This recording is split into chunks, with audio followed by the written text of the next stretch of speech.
Hello and welcome to this random episode of the Sausage Factory. After a 2 week hiatus, we're back. We have nothing planned for a topic. We're just going to fly by the seat of our pants and hope that you guys fly with us tonight. I'm your moderator, Pizzal, of course.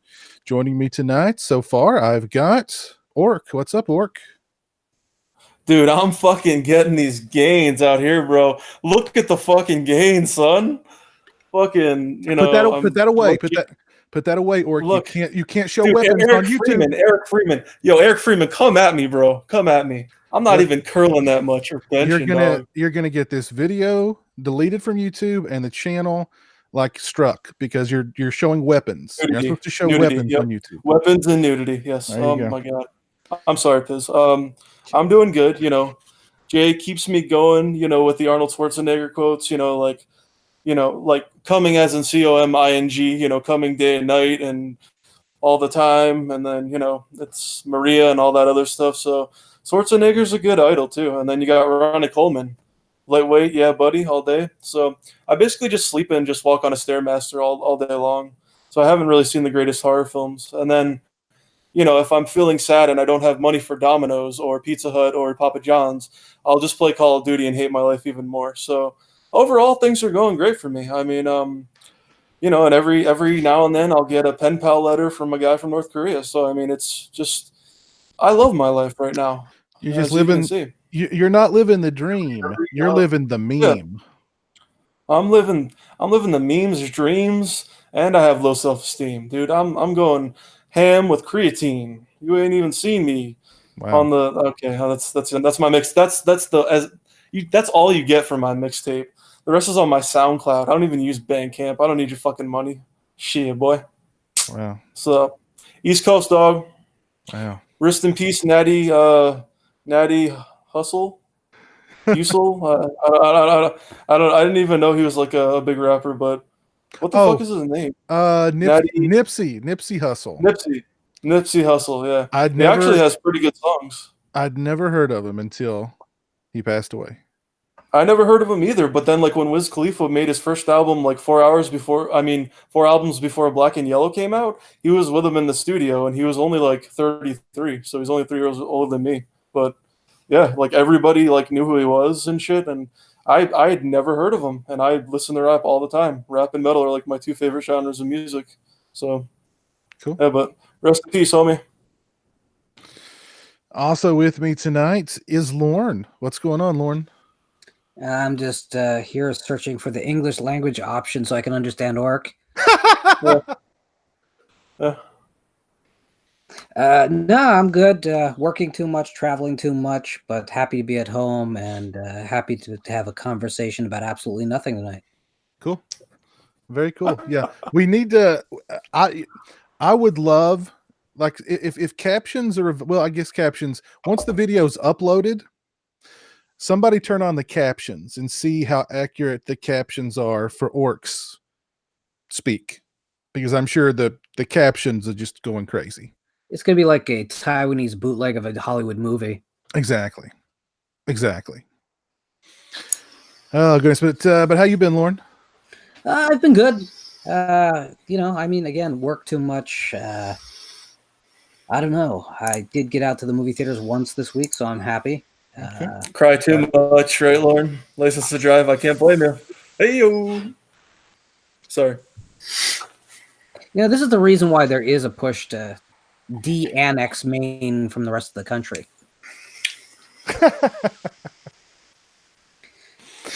Oh my goodness. Jay, sorry, dude. You missed my guns, dude. Look at me, bows. Oh, no, dude, no, real no. talk. Can I get a real talk? Look at me, Sure, bows, dude. go for it. Posing. Yeah, dude. Oh Lord. Dude, and the best part's going to the gym, and then you get like some fine lady who weighs like 115. You're like, like she doesn't have a lot of upper body strength, but she's got other upper body features. I'm like, oh man, I need a spot, and I'm like, Well, no, Orca, you're you supposed put to like 95 on there, 225s. They're all about it. you're supposed to spot that. You're supposed to spot her, Orc. Well, I'm spotting while she's spotting me. You know what I'm saying? I'm like, oh no, I can't get it up anymore. Oh god. Not a I'm Stuck on my certain chest you hear that a lot from women, I'm sure, right, Orc? all the time. Uh-huh, Yeah. uh-huh. They're like, "Let me help you with that," and I'm like, No, no, "Thank no, no, you." no, no. I mean the part about you not being able to get it up. Yeah, I mean, then they're like, "Let me help you more," and I'm like, "Thank you." Yeah. This is Okay, a let's feminist move on. show, Moving on. Let's move on. Let's move on. dude. Let's move on. We're When we're, we're, I'm we're going into some Bozen, dude, territory here. We're This episode is brought to you I by don't have my Bose headphones anymore, so I want to go with a Schwarzenegger shirt, custom made, and it says "When I Bose." Me and Jay have talked about this. We're actually going to start a shirt company, like shirt line, like do maybe a Teespring. That's going to be called "When I Bose," and he's like flexing like this. And it says, "When I Bose," it has him like as Mr. Olympia, and then I have like the most dank Bose headphones, and then I'm just like posing in the gym, Instagram. Okay, sorry, I'm done. okay. Apologies. Very nice. Very nice. Also with me tonight so far is Jay the Stingray. What's up, Stingray? What's going on, guys? I don't know Hey. what I stumbled into here. I have a feeling it's going to be one of those nights where we're just the topics You are all stumbled over into the place. Schwarzenegger's bedroom. Maria! Don't know! She's been pushing too many pencils. Oh Lord. If How, it drinks coffee, we can kill it. No, I'm just kidding. how have you been, Stingray? What be drinking tonight? Good, man. That's just some regular old donut shop blend. Okay. Cool. Can't complain. I didn't pay for it, so Well, if it's free, you got to go. If it's free, it's free. just make it a little bit less water in that mix and a little bit stronger. So There you go. Oh, it's been a couple weeks since we've hung out. Have you guys seen any good movies lately, or bad movies, or any movies in general? Stingray, what about you? I haven't seen any movies. I was going to save this until the Stingray Spotlight, but I'll go ahead and get it away now. Get it out of the way. There's this it's like an animated series of shorts on Netflix called Love, Death, and Robots. It's like 18 different shorts. They're like 7 to 20 minutes long each. And it's like one of the coolest things I've seen in a while. It's like sci-fi horror stuff. You guys really, really dig it. I have to look into that. That's cool. Mm-hmm. Yeah. Cool. Lauren, I know you said you saw Us recently. Have you seen anything else other than Us? But please tell us about Us. I didn't enjoy Us. It's a great looking film, great acted film. It doesn't make a lick of sense if you even try to dissect what they info dump it at the end of the film to you.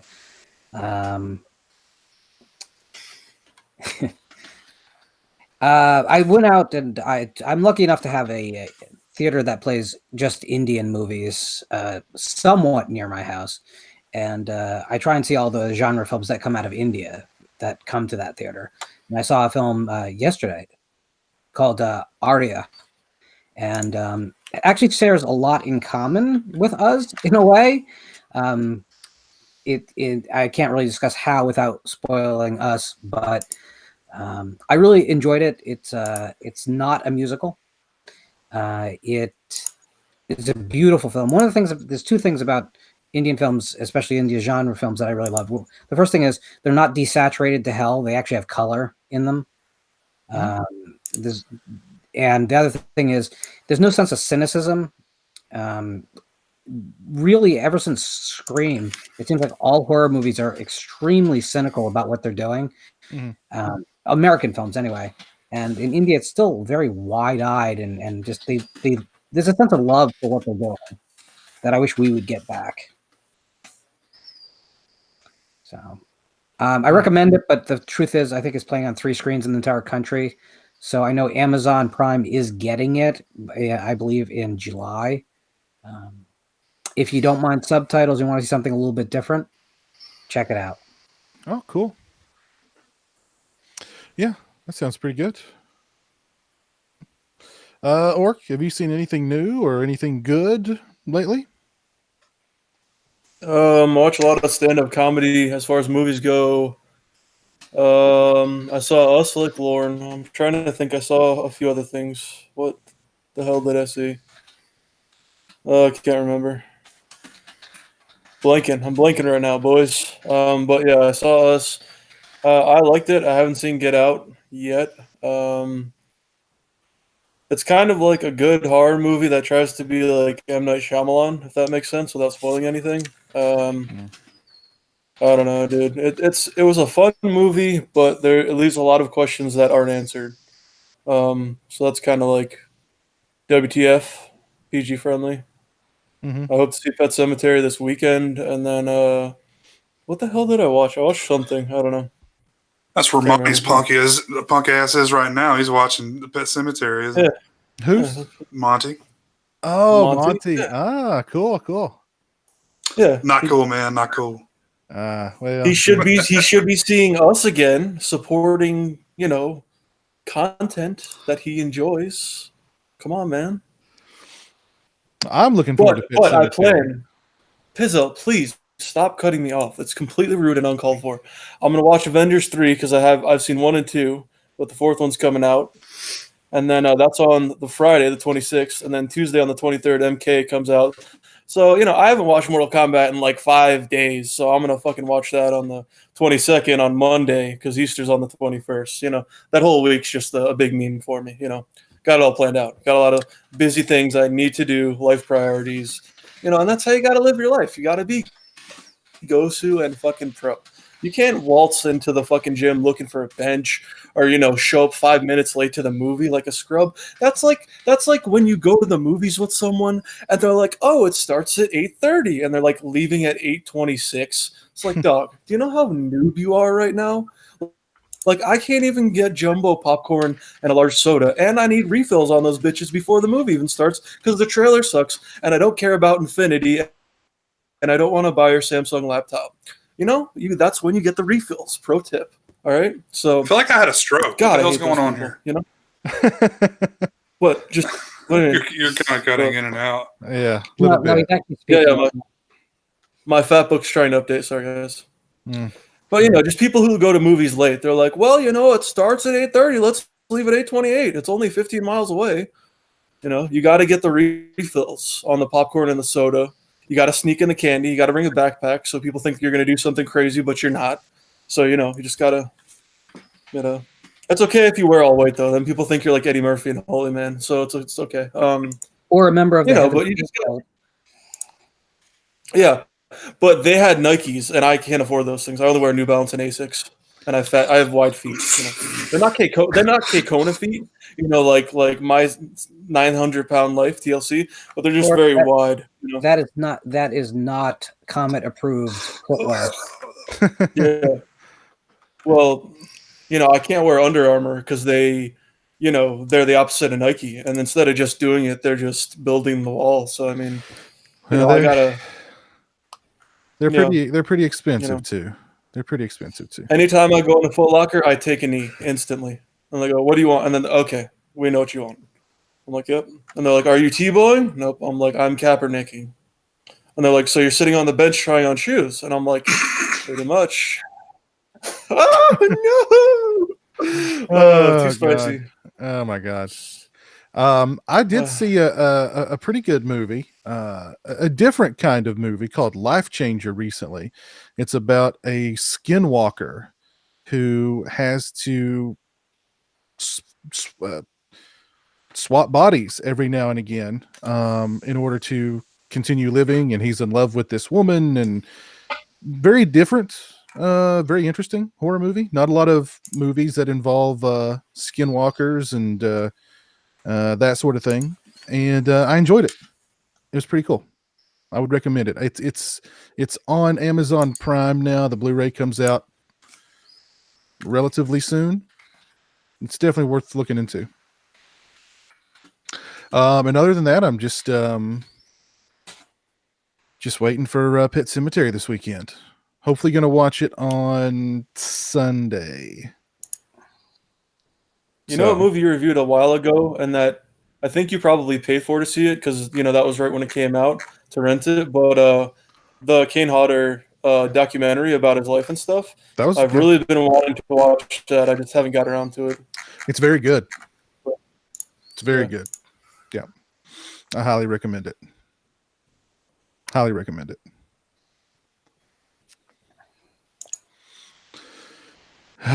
jeez. So, is everybody here looking forward to Pet Cemetery this weekend? That's a thumbs up from work. Lauren, you're probably not going to be able to see it this weekend. Is that right?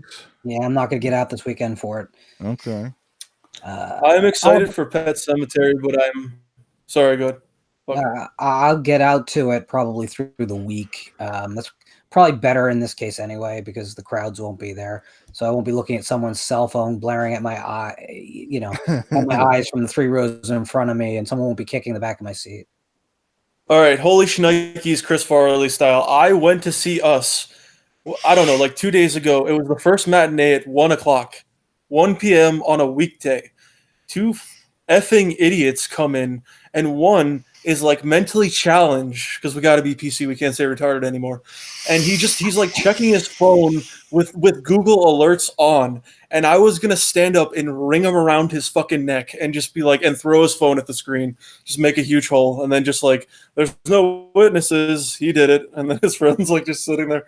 But it amazes me, and especially where you have to hear dialogue and notice like what the hell's going on in a movie like Us, that people are just like, oh, I'm swiping away. I'm going to fuck this bitch on Tinder and this guy, and maybe it's a transvestite. And like I'm like, silence your phone for the love of God. Like it doesn't, some people don't get it mentally. They're just like, well, I'm just going to, oh, wow, someone's on YouTube and PewDiePie uploaded a new video. I think Tear Series just passed them. Wow, this is amazing. Hey, John, take a look. It's like right at the end of the movie. I'm like I'm just like, kill me, please. Like why are you there? I'm like, I want to get it. Yeah, that's what I want to get a noose and just take the Bennington, Cornell, Williams way out and just like do it in the theater, kind of like Suspiria. Like, it's so fucking annoying. There was only 3 people in the fucking theater, and one guy just had to browse everything and every fucking Chrome website, I'm just like, holy shit. My biggest pet peeve at theaters is when there's maybe 5 people in the theater and some idiot has to sit either right behind or right in front of you. Right. Yeah. Oh, I've had discussions with people as they've sat down about it. I don't drive, but it's the same thing it's the same thing when you go to a super Walmart that has a parking lot the size of the Mall of fucking America. Sorry, Piz. And you're all the way in the back or like near the back. There's no one around you. And then someone pulls up in like a BMW, like right here. And I'm like, but you know what's worse than that? When you go to the restaurant and there's a wall of urinals and say you pick one randomly and like dude walks in right next to you. Like there's 10 more you could have gone to that aren't anywhere near me. That's at sporting events, that's at Chili's, that's at Walmart. You're like, and then you're just like, there's like 5 stalls, there's like 7 urinals, there's like a kiddie urinal. Like, it's like a known rule, man, that you just like give everybody their space unless it's so cramped. You don't have a choice, It's like the bro code at the movie theater. You leave a seat in between. Not because you're homophobic. It's just because you want to have your balls breathe. You got a man spread, bro. Well, let me. I don't want to talk over Cole's appearance, Cole's return, but I do want to tell this quick story. That's great. Everybody loves Cole. Piz, I'm gonna let you finish. Anyways, Child's Play is what I'm mainly waiting for. All right, I muted him. So anyway, I was going into a bathroom the other day in a restaurant. So I walk into the bathroom right as some guy's walking out of the stall, and he stops and just looks at me and like takes a step back and he goes, God, you're a big man. And I said, uh-huh. And I was like, let me just wash my hands and get out of here before he tries to do something. I don't know. Before he asked for your number. Yeah. He was like, but I mean, he just stopped there and he's like, God, you're a big man. Like, thank you. I don't know. How do you respond to that? Yeah, thanks. Anyway. Yeah. Was that after he was standing next to you in the urinal? No, he wasn't. No. I was there just to wash my hands and get out. Have you guys had the weird experience of having someone pull up to you next to you at the urinal while they're talking on a cell phone? So they're like one-handing it, and they have their cell phone, and they're having conversation. It's the worst. Bluetooth is even better, dude. Yeah. I have had the similar experience you've had, Lauren, but see, I like to sit right in the middle of the aisle at the theater so that have the perfect, you know what I mean? And like other middle sitters, like they don't care if you're already there. They'll want to get like really close to you and like sit directly in front of you or behind you or near you. And it's like there's a, again, it's like there's a wide open theater, I don't know. But anyway, Cole is here. Cole, what's up, man? How's it going? Well, not too bad. I was pissed off about some other things, so I thought it would be good to have some distraction. Ah, cool. Well, you can come on here and vent. This is a totally random, fly by the seat of our pants kind of show. So Very good. Very good. This is the country of anger, right there. Anger. I'm addicted to Rageahol. Mad Canadians. Well, have you been, man? We've not seen you much this season. How's everything going in up there in Canada? Not too bad. Springtime, such as it is upon us. Nice. It's actually really cold right now. It's a very cold night with crazy wind, but we've had some glimpses of it. We don't really get much of a spring in Nova Scotia. It's just kind of rain and mud, and then summer just sort of happens. But, we'll take it. There still is, even though it hasn't snowed in forever, there's still 99% of the snow is gone, but there's still that horrible, dirty patches of snow left here and there that is just all gray because it's all held together by dirt. So there's still some of that in the little corners here and there. Since I'm as north as Cole is, basically, but in America, like the better country. No, I'm just kidding. That was a meme. Sorry. But yeah, I can relate to that. Like, my mom's fucking insane, dude. She's like, hey, it's 39 with 15 mile per hour winds. It's warming up today. And I'm like, are you insane? Or did you fall and hit your head? Like, can I get 50 with maybe no wind? How about that? Yeah, it's been a lot of wind. A lot of people have lost power last night, but I did not. So. People who enjoy cold weather have more mental problems than me, and that's saying a lot. I enjoy cold weather. I've just had my fill of it, and I'm happy to move on to the next season. Mm-hmm. There you go. Well, let's see what's going on out in the chat tonight. Let's see who's watching with us tonight. Let's not. Our old buddy Max Punishment is in the chat tonight. Max, what's going on? Johnny Dean, Josh O'Brien, Joe Caraluzzo. Hello. Max, you're a noob. BBQ Network is with us tonight. Dave Shaw, what's up, Dave? I saw Chris Wynn earlier tonight. There's Chris. What's up, Chris? How you doing, buddy? Hope you're doing well. Who else have we got with us tonight so far? Movie Man 95. What's up, Movie Man? Hope you're doing well. Let's say, we got a lively chat going on. Betty White is with us tonight.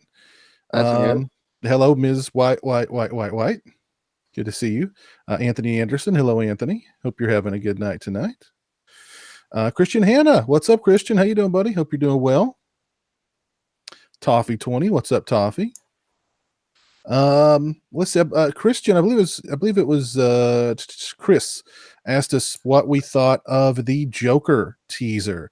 And I'm going to go right to Cole on this one. Cole, have you seen did you see the Joaquin Phoenix Joker teaser? What's your thoughts? I mean, I guess it's pretty good. You guys know me. I'm against the idea of giving the Joker an origin story. They've never really committed to it in the comics, which I always thought was the best thing. And I liked how they treated in the Nolan trilogy, how he just came out of nowhere and nobody knew who he was. Because I'm tired of always having to make in the comic book movies, these personal connections exist between the hero and villain that don't exist, and where they know each other, and their secret identities and stuff like that. They force so much of that. It drives me nuts. I mean, the trailer, for what it is, looks pretty good and interesting. I mean, I guess if it's just a one-off, I could accept it. I don't know. What's funny is Joaquin Phoenix is a good actor, but he's not somebody I ever pictured in the role. I've told this a million times, but back before Batman Begins was going to come out and they were casting the roles, I had really, I started set my mind to whirl about who could play who, and I'd really wanted Guy Pearce to be Batman, and I actually thought of Joaquin Phoenix as a possible Harvey Dent / Two-Face at the time. That's kind of where I saw him. Now he just seems a bit old for the role, really. I mean, the Joker is kind of an ageless guy, and once you put the makeup on, you don't notice as much. I don't know.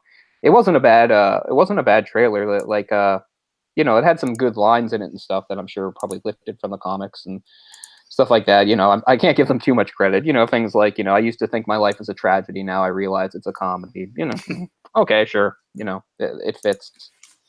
But not a bad trailer, really, but I still don't like the idea of a Joker movie. It's particularly one that, you know, deals with him beforehand. Like, he's like Arthur or somebody. Like, I don't want to know the Joker's real name. That's bullshit. Like, I've said this before, but like one of the great things about, even though it is a somewhat overrated, it gets a bit overrated, but the Alan Moore story, The Killing Joke, which is good, but it's not awesome like people seem to think it is. But, you know, that gives us a possible Joker origin, the whole thing with the Red Hood stuff going on in it, and shows him. But like the Joker has a good line in that where he just says, when it comes to my, sometimes I remember it one way, sometimes I remember it another. When it comes to like my backstory, I always prefer multiple choice.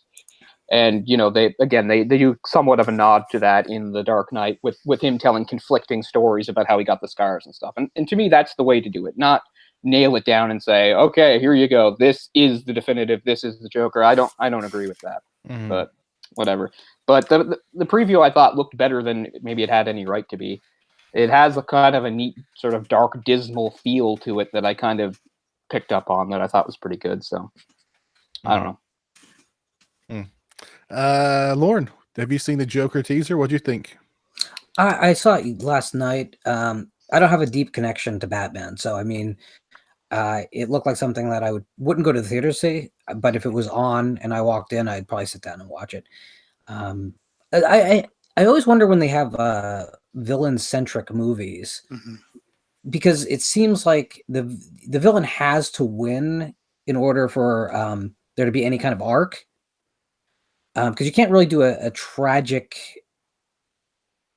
I don't know. You can't really do a tragedy in the conventional sense if your main character is someone you can't root for. And if you are rooting for him, that's dangerous because then you're really making hypothetically a villain more sympathetic than your heroes would be. I don't know. I'd be interested to see what they do with it, but again, it's not really my main thing. So I guess you could make a Joker horror movie, right? You could make an outright horror film, but I don't think they would. I think it's, I don't know. I think it's interesting that they, I don't know. They're gonna add some humanity to him. It seems like before it's all kind of stripped away, and it seems like it's being stripped away because he's, you know what I mean, he wants to be like an entertainer, but everybody, he's got the elderly mother he's taking care of. There looked like there was an older man in like an asylum that he was there. I'm guessing that was maybe his dad. You know what I mean? He's just kind of a loser kind of guy, and then one day he snaps and he becomes the Joker. I don't know. I almost think it would be, and I mean that's very thematic, you know what I mean? That's typical drama, I almost think it would be better for the character if they're going to go this route that he's just a sick person, period. You know what I mean? You don't need the baggage of, you know what I mean, sick mother, people kick his ass, you know what I mean? Almost like a Patrick Bateman would be more, I think, I don't know. But I still really enjoyed the trailer, but yeah, I enjoyed it, but it sucks that it was only the teaser because you see him in like his full Joker getup with like all the makeup and stuff on. But I want to know if it's rated PG-13 or R. I think I'm lagging, but I wanted to know if it's rated PG-13 or R. And then I wanted to see him do something crazy, and while he's in the full makeup and stuff. But you don't get to see that. It looked very much like, I don't know if you heard any of that, but yeah. It looked very much like Taxi Driver meets King of Comedy. It's kind of what it looked like. Teasy. What do you think, Stingray? I haven't seen it.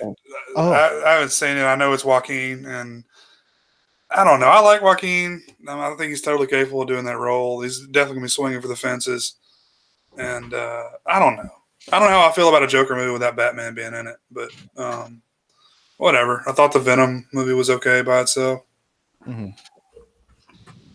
I can't accept that Venom movie. Yeah. I don't know. It's very odd. And on that note, we've got the voice of the Joker doing the voice of Chucky. So that's another one. What do you guys think about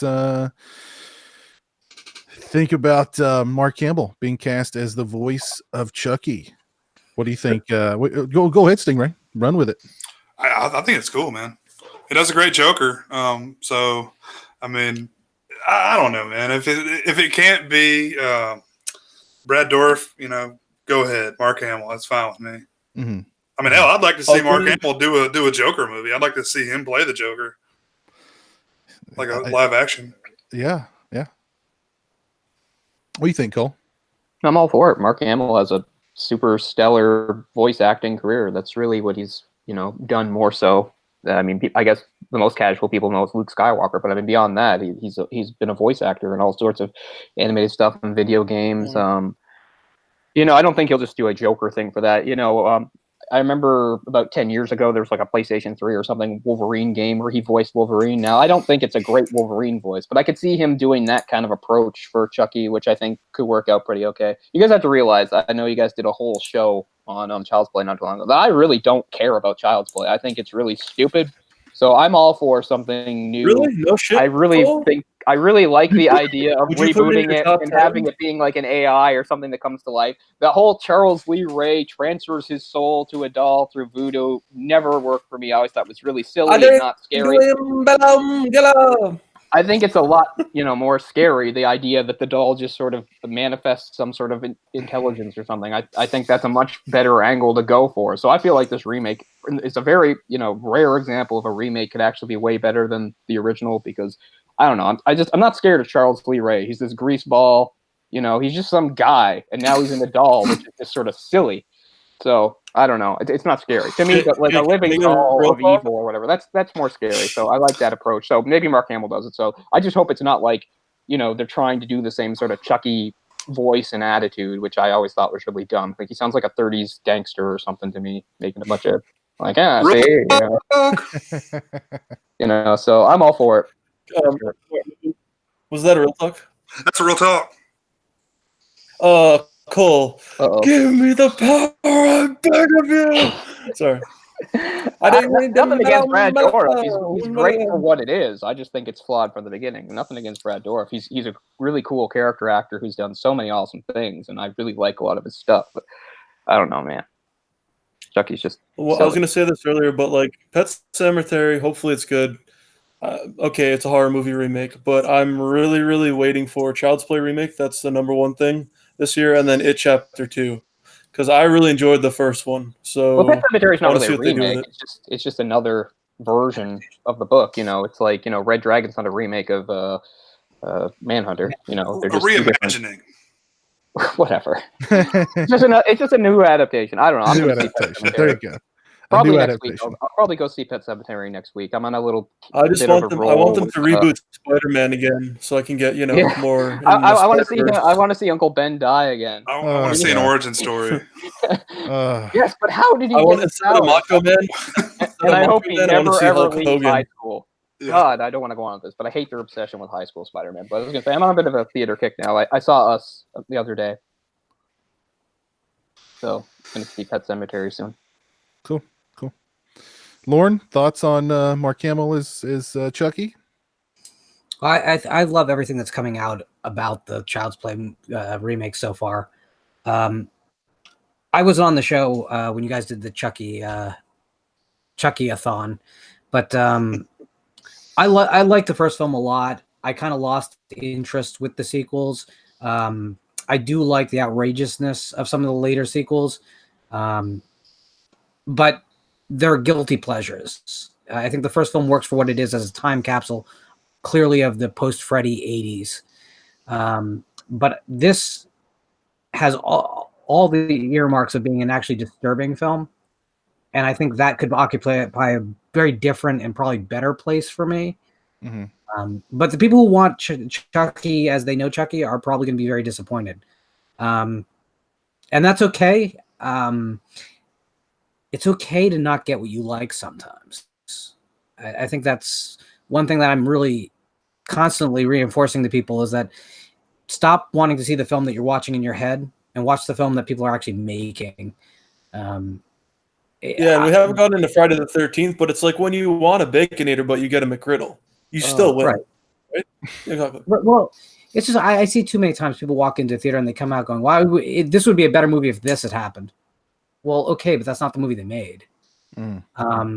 And that's getting to be kind of really frustrating because the internet has enabled people to have groupthink on titles, and it's frustrating.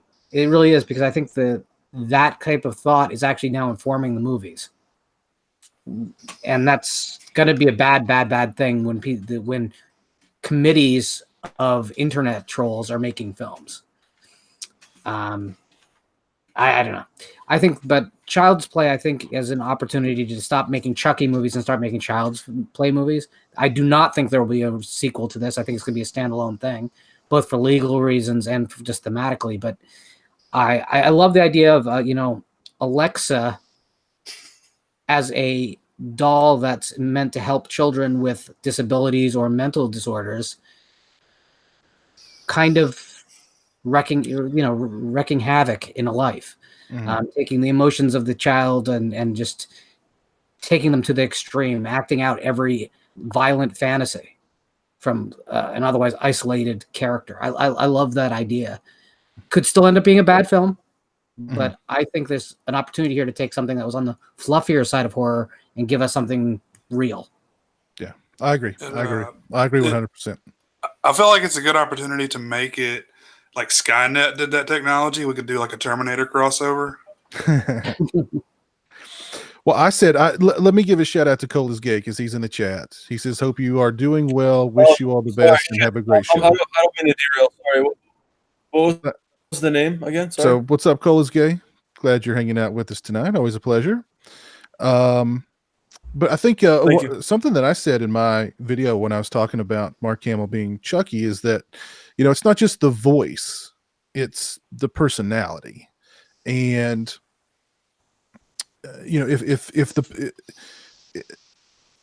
I think he'll bring both to the table. He can give Chucky a really unique personality and a voice that will resonate with the fans. And that's just as important. That's probably the most important thing about this whole movie.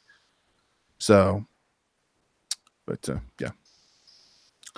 And Baby Herman has just subscribed to your channel, Lauren. So you've got a new subscriber. I just thanked him. Let's see. There was another good question up in the chat. I think it's probably been swallowed up at this point. Baby Herman says the new Good Guy doll looks terrible. Does it not look the same as like the original? No, it's got kind of a. Or you just Google search it. You can see what he looks like. Yeah, Google search it, and then Google search a photo of the kid that's playing the main role, and put them side by side. Oh, I was going to say this. Chris Wynn brought up the fact that the new Star Wars Episode 9 teaser drops on April 12th. Did you like the Star Wars poster? The Episode 9 poster leaked the other day, and nobody cared. Nobody seemed to care. This is a Star Wars movie. The poster leaked. Nobody. I saw no posts about it on social media. Not a one. No, I thought it was like, even if it's not the real trailer and it's some photoshopped crap, I mean, still, it's a Star Wars movie. Has the fandom for Star Wars really dropped off this much? I doubt it. I think that's probably impossible. I mean, it's odd. The poster, it was leaked, and like nobody is talking about it. Nobody cared about it. That's just so odd. I don't think that the fan base went anywhere, but I think that what happened is the repeat business has dropped off to nothing. People are starting to go to Star Wars films like they go to see other films. They're not going to see them repeated times. And that's a big difference in the box office. These are very expensive films. They need the repeat viewings. They need people to go 3 times in the first week because they're that big of fans. And truthfully, there's so much product and there's been so many disappointments for most people. It's just not there. They'll see it. I think that's dropped off for everything, not just Star Wars. Well, that's probably true. The last time I heard about people like going to see movies multiple times was like the Lord of the Rings trilogy. It's quite a while ago. I think I saw all the Star Wars movies twice lately. I don't. I think the one thing that's really hit the Star Wars series is that they're no longer event movies, because They they're making too many of them. They're making too Yeah. many of them. Now, say what you will about the quality of the movies, but they're just making too many of them. Like I was watching a video about the toy sales, and like the toy sales for like the new Star Wars is like none. Like and that's a huge part of Star Wars is the merchandising and the selling of the toys to the kids. And like the toys aren't moving, the toys aren't selling. That's what I forget if they said it was Disney or Hasbro. Like they've lost money. They're in the red when it comes to the merchandising for Star Wars. This is freaking Star Wars. You know what I mean? I don't know. and yeah, I mean, it's like you're speechless thinking about it. And what has led to, what has led to this? Is it that there's just too many of them? Is it because of, the politics of Star Wars now? Is it because the new era Star Wars is trying to push out the fans of the old series? I mean, there just seems to be a lot of ill will from people in general toward Star Wars these days. Do you guys feel the same way? Yeah, but I think it's oversaturation. I think probably. it's oversaturated. But I don't necessarily believe about trying to push out the old fandom. I'm part of the old fandom. I don't feel like anybody's trying to push me out. I just think there's a bunch of super sensitive people out there that are like feel that way. I mean, somehow they managed to offend the old fans and the new fans with this last film. So yeah. Like I didn't feel that way with The Force Awakens. I know a lot of people did. I know, B-Movie Mike certainly did. I didn't feel that way with The Force Awakens, but I definitely felt that way with The Last Jedi. Like they were just saying, if you're an old Star Wars fan, this isn't for you, and we don't care about you. So I don't know. There's definitely something going on there with this new Star Wars. I'm really interested to see. I don't know, man. If the trailers don't look really good, I don't know, man. I mean, I don't think it'll suffer the same fate as Solo, but I can definitely see it maybe not performing up to the level that they expect it to. have you seen Solo? Yeah, I saw Solo. I thought it was okay. I mean, Yeah. it was fine for what it is. I think if they'd released it, like, if they'd given it some more time, it could have, it might have done better at the box office. It was okay. You know what I mean? That's how I felt about it too. It's kind of Yeah. But that was a story that didn't need to be told. Nobody wanted a Han Solo origin story. That's not a story that people wanted to be. Nobody was clamoring for that, but they forced it down our throats. Someone should have nipped that in the bud because no one can take over for Harrison Ford. No, Someone should have stopped that before it got anywhere near production. There's so many the others. actor reminded me of a young Kurt Russell, not like a young Harrison Ford. He really had a Kurt Russell vibe to me, which felt like I was watching some sort of alternate dimension version of Star Wars or something, where it was Kurt Russell with William Caff. Well, there's so many other, Star Wars stories that are part of canon that have only been in like, the comics or novels or like even the animated series. There's such a huge fan base for that animated series. I know. Put fucking make a movie about Thrawn or something. Yeah, I mean they could have done so in that. Yeah, they could have done so much that the fans would have been into, and they were like, nah, we know what the fans want. When they don't want what they're telling us they want. They're going to want what we're going to give them. And that's the Solo origin story. Because everybody loves an origin story. You know what I mean? I know. Man, I'm sick of origin stories. Oh, goodness gracious. Yeah, I don't know. I know Cole and I have had this conversation a few times before, but they always seem to want to cast like known actors in roles for Star Wars films. And I know like Woody Harrelson was one of the big ones we had a problem with. Jarring and out of place. And like Forrest Whitaker, was in Rogue One and stuff. And, the woman from Game of Thrones was in Solo. Yeah. It's just like, man, why? I mean, it's not like I don't like her. It's just I know her as another character, and it takes me out of the world. Right. Yeah, certain actors just don't fit into the universe for me. And I mean, I realize my reasons for it are arbitrary. But I can't help it. Like, I actually mostly liked The Last Jedi, but one thing I really didn't like was Laura Dern being there. Mm-hmm. She just did not feel like she fit in with everybody else at all. And no. I don't know. Yeah, she did not feel like a character from the Star Wars universe. That felt like Laura Dern, Like there's Laura Dern, her hair's all weird, and she's in Star Wars. Yeah, You know? yeah, exactly. Just felt, yeah. I don't, yeah. And again, I'm a fan of Woody Harrelson in a lot of things, but he just Yeah. seemed super out of place. My favorite thing about the Solo movie was Chewbacca. He was really good in the movie. He's Yeah. like the best thing about the movie, probably. Yeah. Is You know, that Finnish guy playing Chewbacca. Yeah, I liked Woody Harrelson in the role, but yeah, I mean, you can't. Yeah, I mean, Woody Harrelson's good in every role, but the first thing you see when you see Woody Harrelson is, oh, it's Woody Harrelson. Cool, I like Woody Harrelson. You know, so I mean, it kind of takes you out of the movie a little bit, but Well- you know, I don't think you don't need big stars for a Star Wars movie. The movie sells itself because I mean, it's a that's Star why Wars the movie. original trilogy made such a good impact, is because, you know, we got to really think of these actors as the characters they played, because most of them were more or less unknown coming into it. Right. Or they were known for very different things or something like that, in the case of somebody like Peter Cushing or something like that. Yeah. Or like, you know, now Woody Harrelson's going to be Carnage. Right. So, I mean, what the hell, dude? He's in everything. He's in everything. Him and Morgan Freeman. They're in every property on demand. And I don't want to see any more cross-pollination of actors between the Marvel and DC worlds. I don't like that fucking what's his name? I Morpheus. was going to say the same thing. I was going to. Oh, I thought you were talking about Tom. He Tom. played Bane. He played Bane, and then he played Venom. Tom Hardy. Tom Yeah. Hardy. Yeah. Yeah, that's true too. But I was thinking of well, you know, a black actor played Morpheus. That narrows it down. Oh, why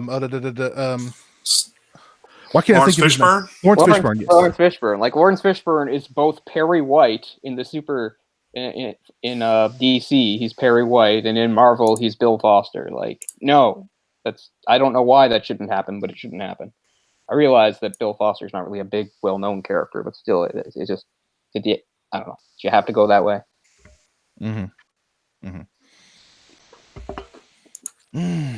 Oh goodness. Thoughts on Avengers Endgame? Cole, are you hyped for Avengers Endgame?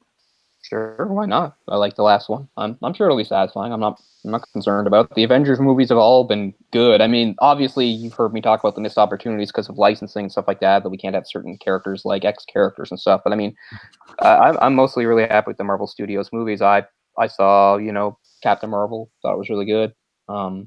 People are kind of overstating that. Like, Captain Marvel is obviously going to be in the next Avengers, but they're all making it seem like she's going to be super important. She's not. She's just going to be in there.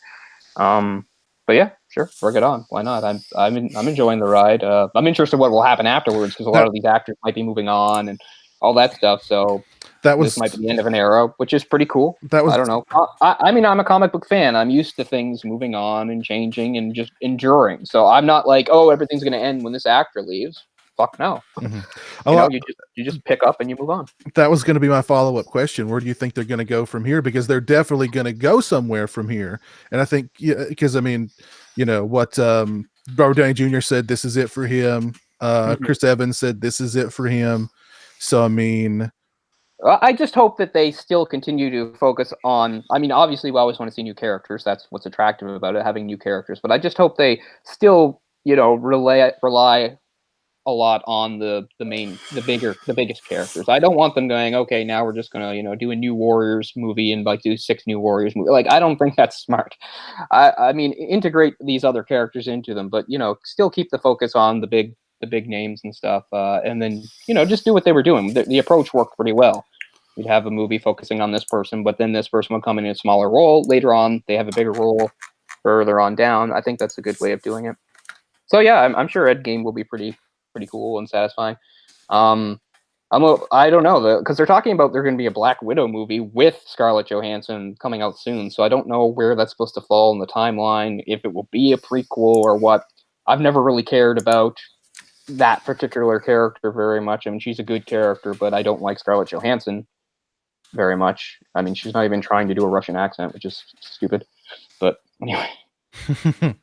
Well, you know, I mean, Disney bought Fox, so now they've got Fantastic Four and the X-Men, you know, under their thumb. So I mean, for me, like a geek, like the ideal way to end Infinity War is like, okay, they wrap up the business with Thanos and people come back and stuff, would be to like have, I don't know, show like Wanda somewhere, maybe with the Vision, and all of a sudden Magneto shows up and calls her daughter. Like that would be awesome. that's what should happen, because there's all these awesome connections that haven't been able to happen because of the division between the properties and stuff like that. Like, it drives me nuts that we had, Scarlet Witch and Quicksilver before they very quickly killed him, and we couldn't say that they were Magneto's kids. Like, that kills me. Like, these things, all these connections matter. So, well, I mean, that can happen now. I guess the interesting question is, are they going to bring over the old X-Men cast? Or are they going to create the new X-Men, or are they going to mix it up? I mean, I hope it's all new, because I would think new, movies, but we'll see. I mean, because Hugh Jackman said he's finished, so might as well do all new. What's the guy who plays Fassbender, Michael Fassbender? Would you want him to carry over as Magneto? It's not a bad choice, because I don't want a super old Magneto like they did before. Like, I get that everybody loves his origin story, being a Holocaust survivor, but we can't do a floating timeline forever. We have to make a break somewhere. And I do not need an old geriatric Magneto. And I know I've said this before, and I mean, I love Ian McKellen, but I really felt like he played Magneto super gay, which I just found really odd. Really odd. He's like, oh, Charles. Like, oh, man. I think you're reading into that a little more than you should. You say that, but I mean, I almost never do when it comes to these. I don't know, but I found it really gay.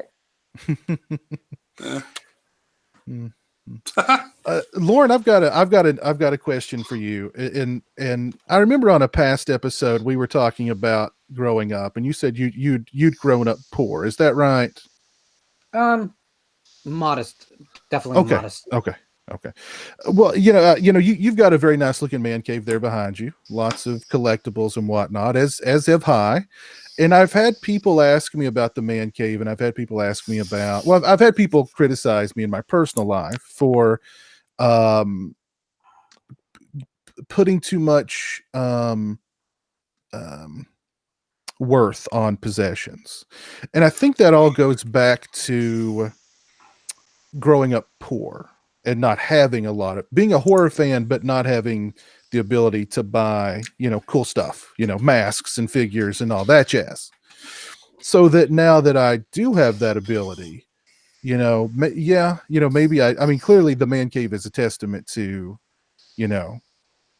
something going on upstairs.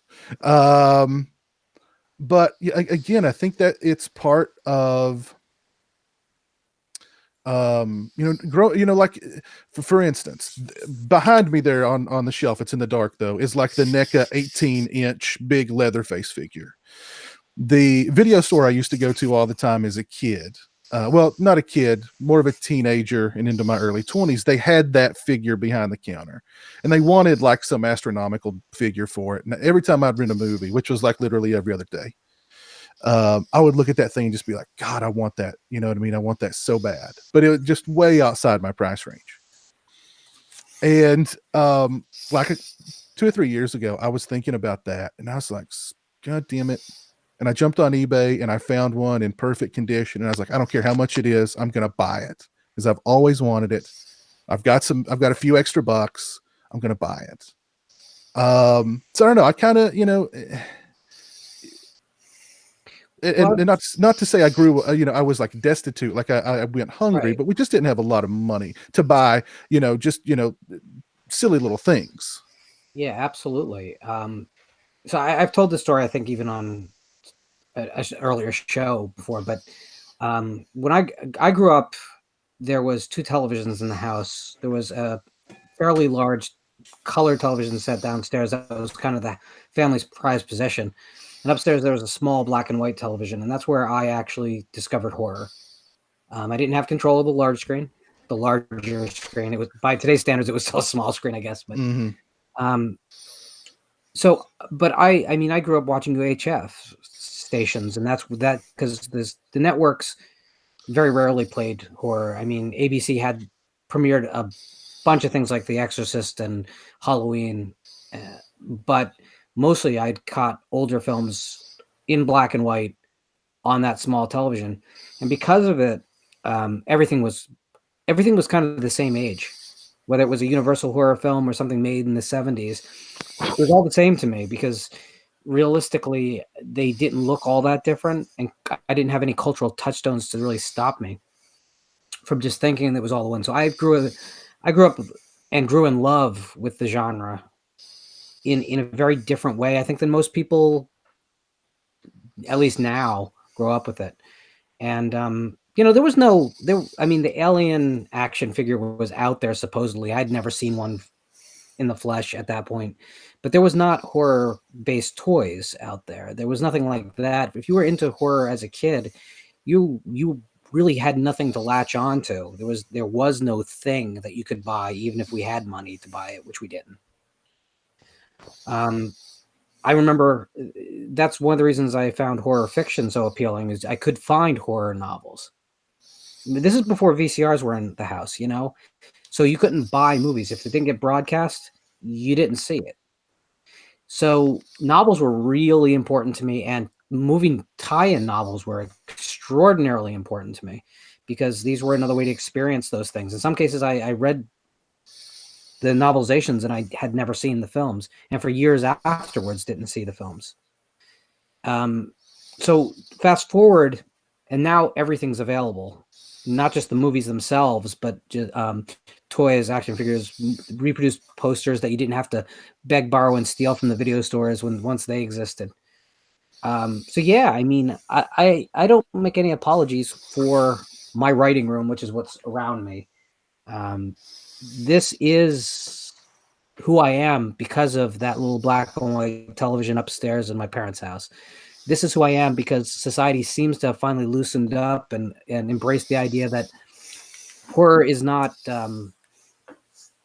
something that's comparable to pornography, that it is a very, very, very worthwhile thing for kids to get into. And I'm not saying the most hardcore things at the youngest age. I wouldn't show a 12-year-old the Serbian film, but I am saying that it's not like it was when I was growing up, when parents really looked and said, I don't know if we should let him watch Halloween. Today, parents get it, and businesses get it. And I think that's a very positive thing. That's one of the reasons why when sometimes we discuss PG-rated horror films, I don't come out as always against them. Because somewhere there's a kid that's 12 years old whose parents are going to say yes to going to see the PG-13 horror film and no to the R-rated film. And that kid is me just today. Mm. Now, I don't want all of it to be PG-13, not by a long shot, but I want that out there. Mm-hmm. So if Eli Roth wants to make House with the Clock in the Walls, good for him. You know what? It's not for me. I'm not going to go see it. But somewhere there's a kid that is the stepping stone drug. And that's how I look at this room. I mean, obviously, all the Hellfest props behind me are the most recent thing, and that's an entire different level of insanity. But, I can certainly say that I don't have to reach far to find something that that wouldn't have existed when I was growing up. And that is the appeal. It's my baseball cards. It's my comic books. This is it. Mm. Right. I went through a pretty similar thing, with comic books, because now we live in a society that seems to understand them a little better. But, I grew up when it was a very looked down upon medium. It was for children. It was disposable. It was, if anything, harmful and all this stuff. So, yeah, I mean, now there's a bit of an oversaturation as these things happen. But for mostly, it feels kind of a bit of a validation, because to know that, society is viewing it a lot as a more valuable and legitimate thing now, because I had to grow up, more or less, not that I wouldn't tell people, but, it wasn't something I was really going to broadcast that I was into comic books and stuff like that, because so many people they had their own misconceptions and prejudices about them, and society kind of mirrored that. Just like nowadays, it's so easy to get like a superhero t-shirt is so cool now, but like when I was a kid, superhero t-shirts existed, but they were certainly hard to find, and so it's all for the good. You take the good with the bad. But I'm with Lauren. Like, we're moving forward as a society, and we're understanding different things like genres and mediums, and understanding that they do have worth, instead of like, whereas 20 years ago, 30 years ago, these things were just looked down upon, and people had to meet in basements to talk about them, sort of hidden away, like playing Dungeons and Dragons and all that stuff. So yeah, it feels good. You can go to any Walmart in America and get a Misfits t-shirt. It's so crazy. Yeah. But yeah. This reminds me of. I think I may have told this story on here before, but back when I was selling my house, I still had my horror room set up and everything in the back, and I had a camera that recorded everything, so I could watch when people were going in and looking, make sure nobody stole my shit. And as I'm real paranoid, but anyway, there was so many people that would like come out, and you would think I had like Slayer posters wall to wall in there or something, but they were like, "Oh man, you see that shit back there, man? This guy's like into some Satan or something. This guy's satanic." I just had like one sheets and some figures and stuff. It's so crazy that people. I mean, there is still that stereotype. I'm sure Piz sees it all the time, where because there's. I saw something the other day. It was like, what kind of crazy person would watch a horror movie by themselves? I was like, well, me, like all the time, frequently. Yeah. I love to see people's reactions when they come, because I mean, like, this is downstairs, and like, it for people to come down here, like repair people or whatever, it's either the internet guys, or like I had a new heating and air unit put in not long ago, so there were like 5 guys down here at one point. And of course, I'm kind of paranoid too, so I'm just sitting down here with them. You know what I mean? I'm just hanging out, playing on the computer, doing whatever. Got my gun in my hand just so they know I'm not playing. That's your right. One hand, severed head in the other. Exactly. You get the looks. You know what I mean? Like they look in and they do the double take where like they look and then they've got to do like the whole rubberneck, around, because they think it's like, what this is some crazy stuff. So yeah, I mean, some people think it's cool. Most people are just like, oh, so you like horror movies, son? I'm like, yeah, a little bit. But then you see the other ones, the people who just, they're just wide-eyed, like, this dude's going to try and kill me. And you know what I mean? And it's like when you first walk in, there's like a big Hellraiser poster on the wall there, and it says, demon to some, angel to others. You know what I mean? So that's like the very first thing you see when you walk in is Pinhead. You know what I mean? Demon and angel. You know what I mean? And of course, in big silver lettering across it is Doug Bradley saying, "Hey, Justin, see you in hell." So I mean, and then of course, all the other stuff is, so I get a lot of interesting looks. I was when I was a high school senior, Fangoria published a letter to the editor that I wrote, and it was the kind of thing I held the magazine in my hand and considered bringing it to school to show my friends, and I realized it would mean nothing to them. Yeah. And I was so proud of this. It was a seminal moment for me, and not for it just wouldn't translate today. That wouldn't be an issue. Yeah. Well, horror was not cool in my high school until Scream. Once Scream happened, horror was cool. Like before that, if you talked about Nightmare on Elm Street or Friday the 13th, they're just like, you're just a weirdo. You know what I mean? But once Scream happened, it was cool. Horror was cool. So every for me. Yeah. So everybody at that point was into. So it was a good time to be a horror fan at that point, because you could talk horror with, just about everybody. And of course, I would try to recommend, well, you should really check out, Texas Chainsaw Massacre. You should really check out Friday the 13th. You know what I mean? Try and turn them on to other things too. Yeah, I mean, I guess I've just always had friends that were really into horror, so I always had someone to talk to about it. Yeah. I don't know. It definitely was not cool, but I could always talk to someone about it. I know, like on the playground, it was always the big talk, like, who's going to win, Freddy or Jason? Yeah. Cameron's joined us. What's up, Cameron? Hello. I have no idea what the topic is. I see for the memes. So. There's no topic. We're just flying by the seat of our pants here, talking about just shooting the bull. Have you guys discussed the Silent Hill Blu-ray? No. No. The 2-disc special edition they're creating. Oh man, I've already pre-ordered 3 copies. I did hear that the Green Inferno Blu-ray is being postponed for about a month. Oh, and no. that crushed me. That crushed me. Wow. Oh, God. Yeah. I do not own a Ouija board. I've thought about buying a Ouija board, just to tempt fate or tempt whatever is on the other side, if there is another side. But I've decided not to. Yeah. You can get it at Target for like $12. I know. I mean, how evil can it be when it's in a toy aisle at Walmart? You know what I mean? How evil can it be? Captain Howdy, man. Or maybe that's the trick. It's just a toy. It's in the toy aisle. Just it's not going to do anything to you. And then the next thing you know, your head's spinning around 360 degrees, and you're puking, pea soup at your local priest. So I just remember in the 80s going to my grandparents' house, and my grandmother at 6 o'clock in the morning in a dark kitchen with a lit cigarette was sitting there with the Ouija board looking for lotto numbers. It was the greatest. Whoa. It's a very specific reference.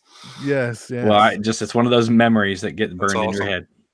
Well, that's the Ouija board I'd get then. I'd have to go online and pay a lot for some, retro one from the 70s or something. Yeah. Those are the really, satanic ones or whatever. You got to get one with the blood of a virgin or something on it. Mm-hmm. Right? There's got to be 20 of them in this house. Have Every yard sale where there's one for sale, we buy it, and we just it goes somewhere. Have you ever tried to we don't contact? Okay. No, I don't believe in anything. So they're cool for what they signify, but I don't believe there's anything to contact. Okay, but you've never tempted it. You've never tried it. As a kid, nothing happened then either. Okay. Maybe they just had mercy on you because you were a kid, and they were like, "Yeah, let's not mess with him. Let's wait till he's an adult." Well, I'm still waiting then.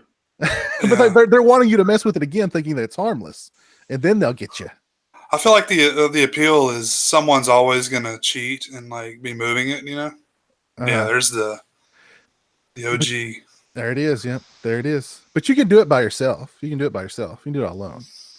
You do it by yourself, and that fucking thing moves. You better be believing in something. Ooh. Cool. The Ouija, the talking board. Sturdy wood board with original graphics, mystifying oracle. Nice.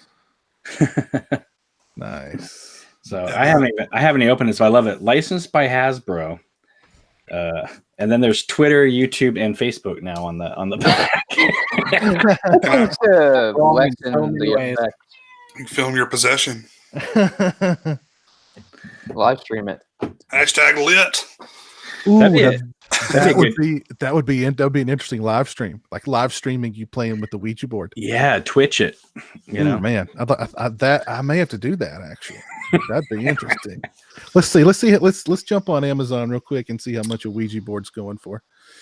Oh, if you go to eBay, there's people who've made ones out of ancient wood and stuff that go for thousands. Yeah. Really? There's some very beautiful ones with carving and stuff on them. Oh man, they've got all kinds of Ouija boards on here. Just the standard one's $20, but they've got some pretty fancy ones on here. And if anybody has any Avengers Endgame tickets, they're going for $2,000 right now on eBay. If you have any. What? Why? Yeah.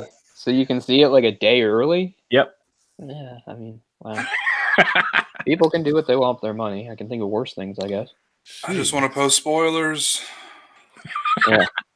Yeah, if you're going to pay that still doesn't entitle you to post spoilers. I don't care how much you paid for your stupid ticket. You see, I really feel like at this point, they've built up so much demand over 20-something films that it would be the best trolling ever if everyone sat down on opening night and watched a frickin' filmed puppet show of the action. And that's what they released. Well, it's pretty much an animated movie anyway, with all the CGI. So. Yeah, I'm not talking about hand puppets. Just thumb and pinky finger moving. That's it. Well, they did that in the last Harry Potter movie where they did an entire stick figure animated section to tell the story partway through. I thought, well, that's pretty clever. I thought it looked good. No, it did, but I'm saying it was just kind of a fun way of saving the budget.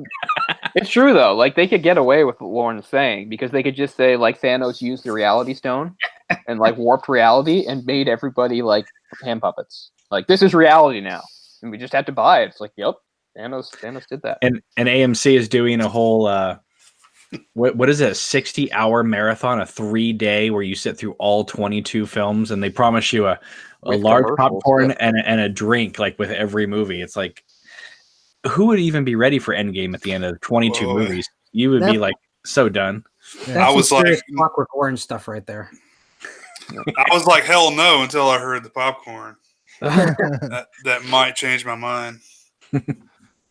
I could my sleep buddy, through all the Thor movies. I don't know.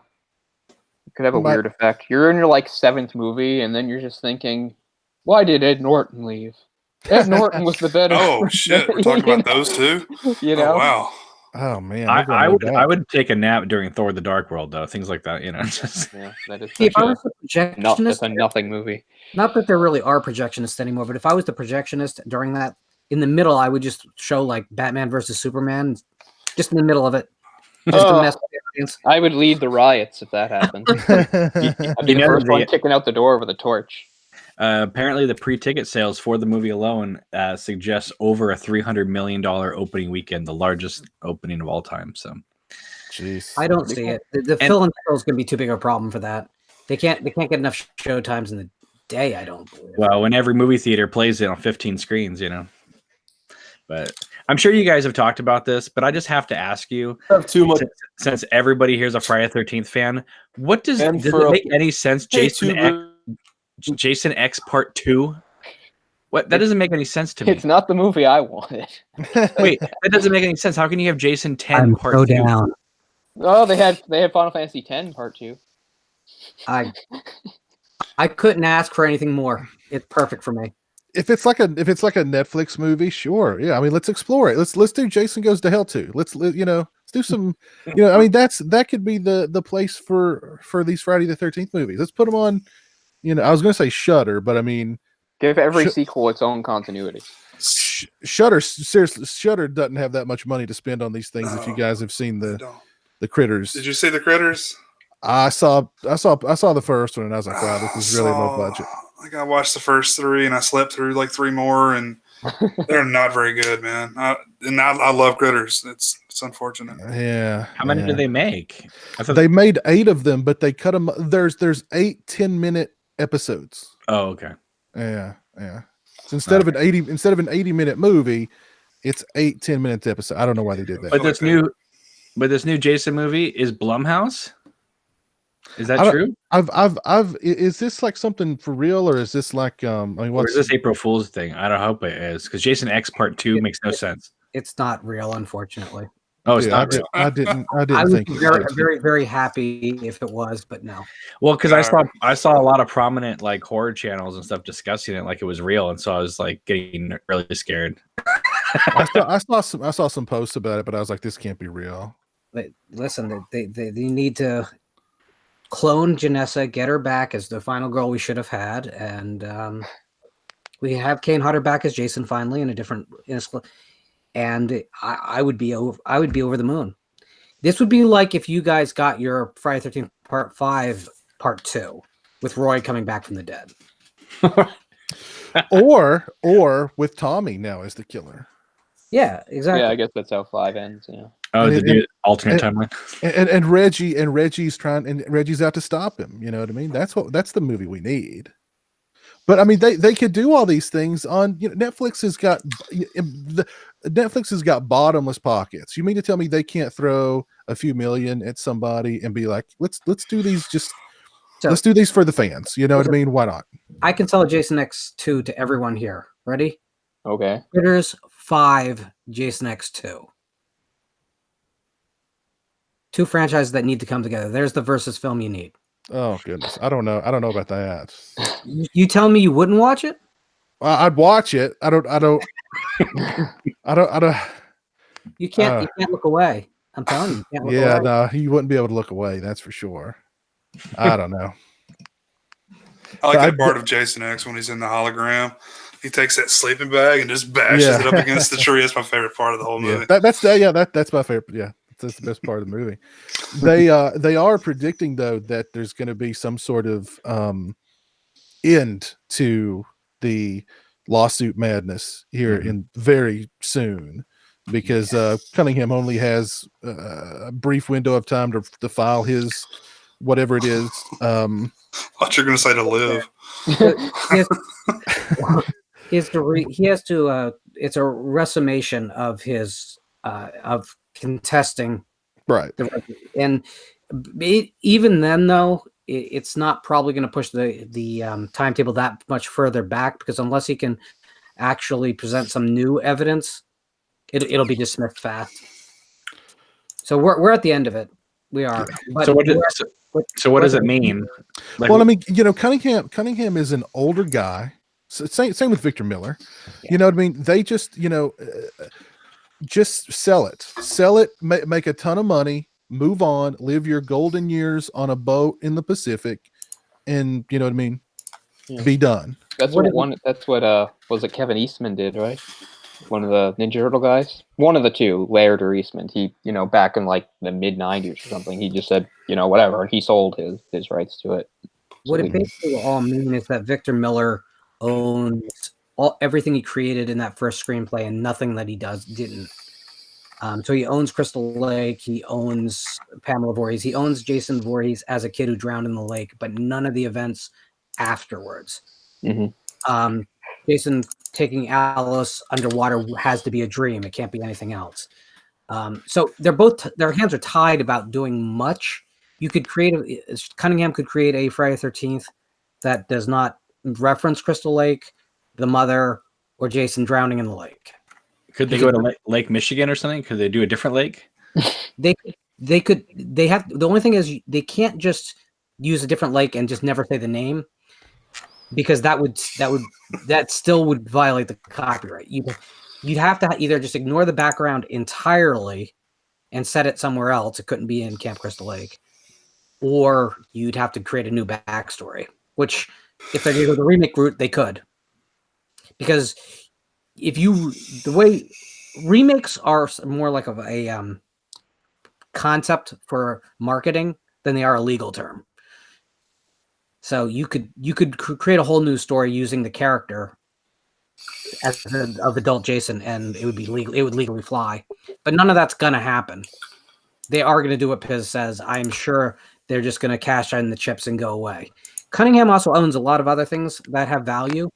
He could use this as an opportunity to sell his stake in Horror Inc. and just walk into the sunset with a lot of money. Yeah, a lot of money and a lot of path forward. By the way, he'd still have the power in Hollywood if he wanted it. He just would have it in the form of cash.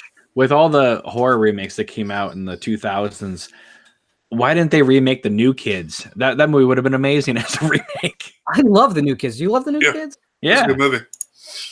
I mean, he hates it, by the way. I asked him the question. He says it's a mean-spirited film, and he didn't want it to be mean-spirited.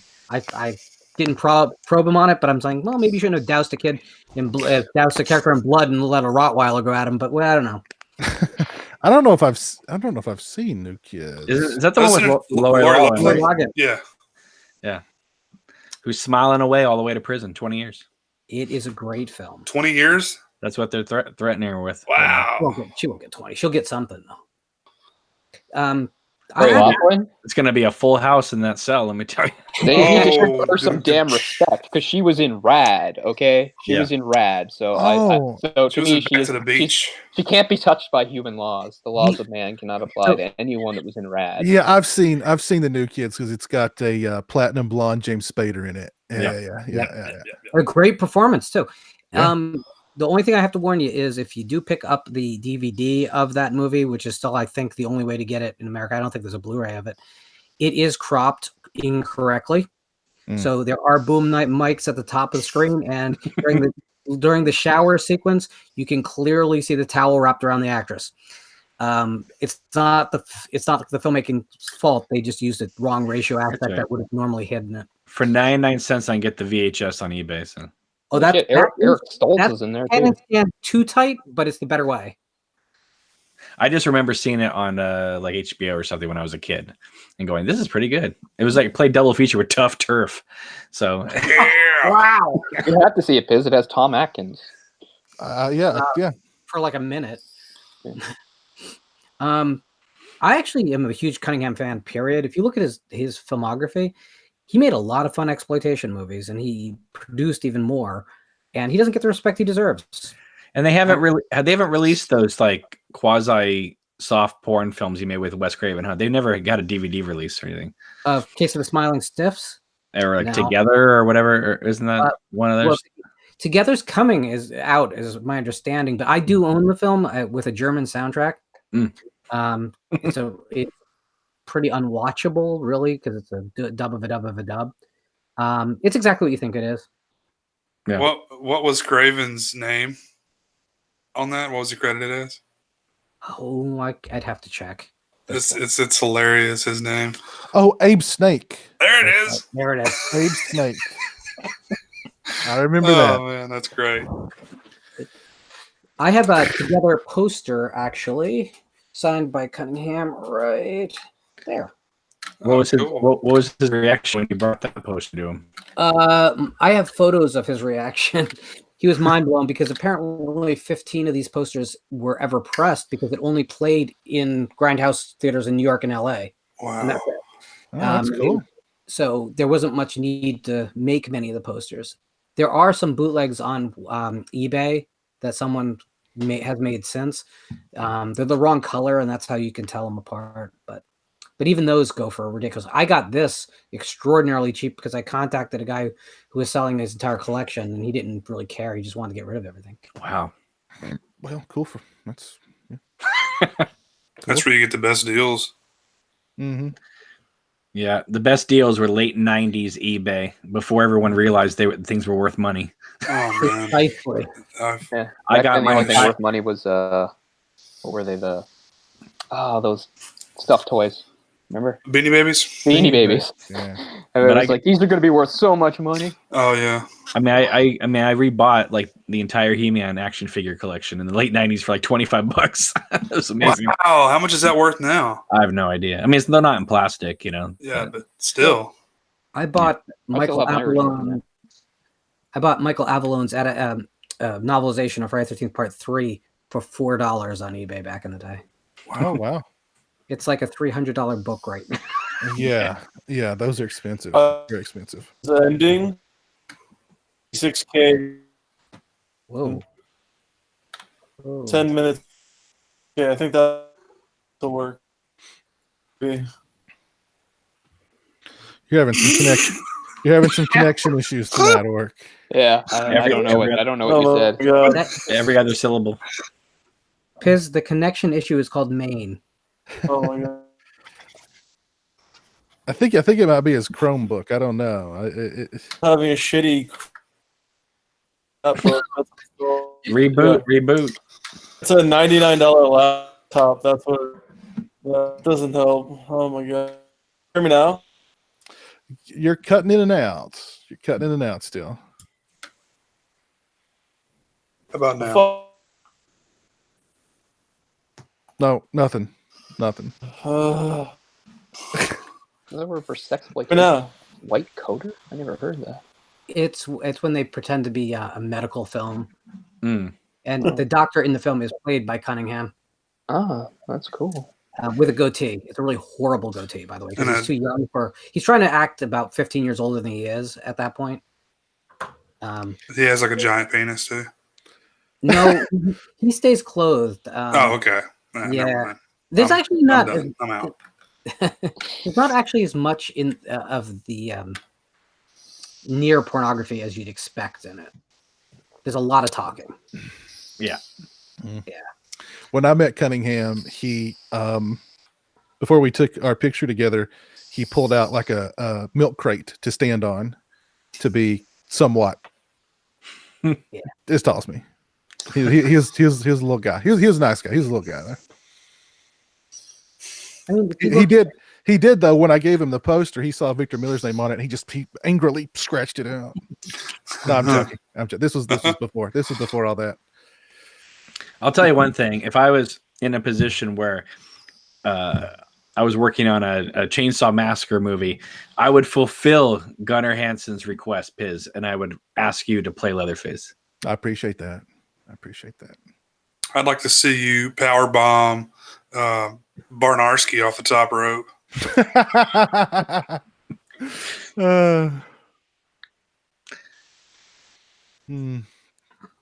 You know, I mean that's what he wanted. That's what That's what Gunnar wanted. Gunnar What was else? one of those early converts to the convention scene. He Mhm. was one of those first to the modern guys to really get involved Mhm. and stuck with it till he died. Him and Angus Scrim, they were really the two that really were reliable back in those days. Those conventions were so different than what it is now. Mhm. You spent time with people. Yeah. They weren't so crowded, and they were only the most hardcore of hardcore fans. I find it amazing that there isn't really question and answers or presentations anymore very much. That was like the hallmark of them. The dealer rooms and the signature times were a very small part of it because you weren't waiting on a line for 4 hours. Mhm. And I just remember, I mean, I haven't been in 10 years, but I went for 10 years, and it was amazing. I mean, Romero would sit there for hours and just chit chat with you, because nobody was showing up at the table, or Sid Haig would just be sitting there all morning long. And it was just, I mean, yeah, there were always popular people, but there was also a lot of people that just nobody ever came to see them. And so if you got there early enough, you could just hang out with them, and it was a great time. And everyone took pictures and autographs, and you weren't double charged and triple charged for everything you asked for, Yeah. I kind of just had that experience with Kim Director last weekend. So Nice. she spent a lot of time. Of course, it was bad because she didn't have a line, but she spent a lot of time, and she was really friendly, which is not always the case anymore. Usually, there's an assembly line mentality. Mm-hmm. Well, especially if they're making like Stallone $600 a picture, right? They're gonna just get those people through the line real quick. Yeah. The convention scene's changed a lot. A lot. And they all have managers now, and then they go, well, how come this person's charging $35 for autograph? I want to be a 35, and then their managers have to say, no, you're a 30 because of this, or you're a 45 for the. It's like, I always thought they set their own prices, but no, it's like everybody else around you sets the price, and then you raise your price to what they're asking. Mm-hmm. And when I started, it was very much like, if they're promoting a movie, they'll sign for free. Mhm. If they're just there not promoting something, they may charge you between 10 and $20. But if you did pay $20, they signed anything you brought. So like it was, you pay them $20, but you could have 4 or 5 things autographed. It wasn't like per title. Mm-hmm. Yeah.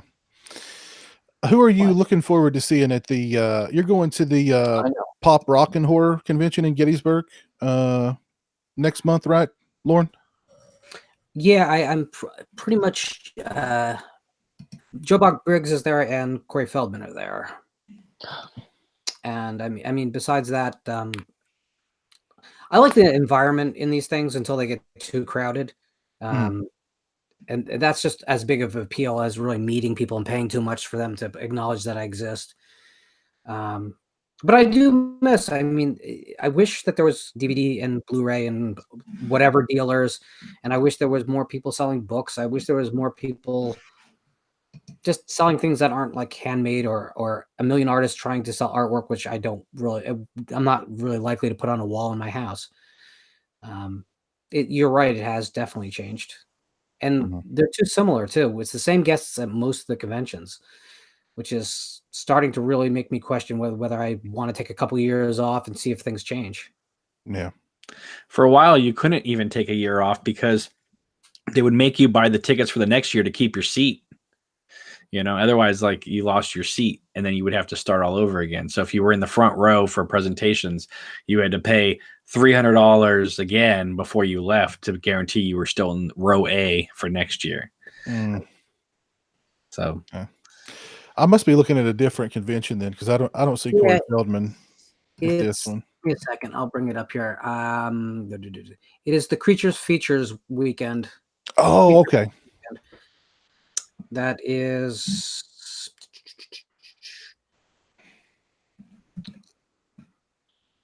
I see it. Okay. Oh yeah. Okay. I was looking at a different one. Yeah, I didn't want to contradict you because I didn't remember what it was called. Yeah, Creature Feature Weekend. Yep, you've got Corey Feldman. Joe Bob's going to be there. Patty Mullen. Why are these people from? There's a guy from Viva La Bam going to be there. What's horror about Viva La Bam? John Russo. Oh man, is it the uncle that raped all those dudes? No, I think he's dead. I think he died. Oh, Vito or whatever. Yeah. Oh man. Piz, go to the Chiller Theater Expo site.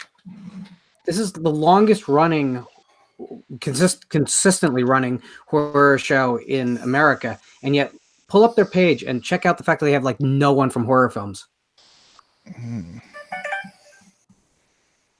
Yeah, they've got kind of a. Yeah, what the heck? Tony Danza, Jason Priestley, What? Tom Arnold.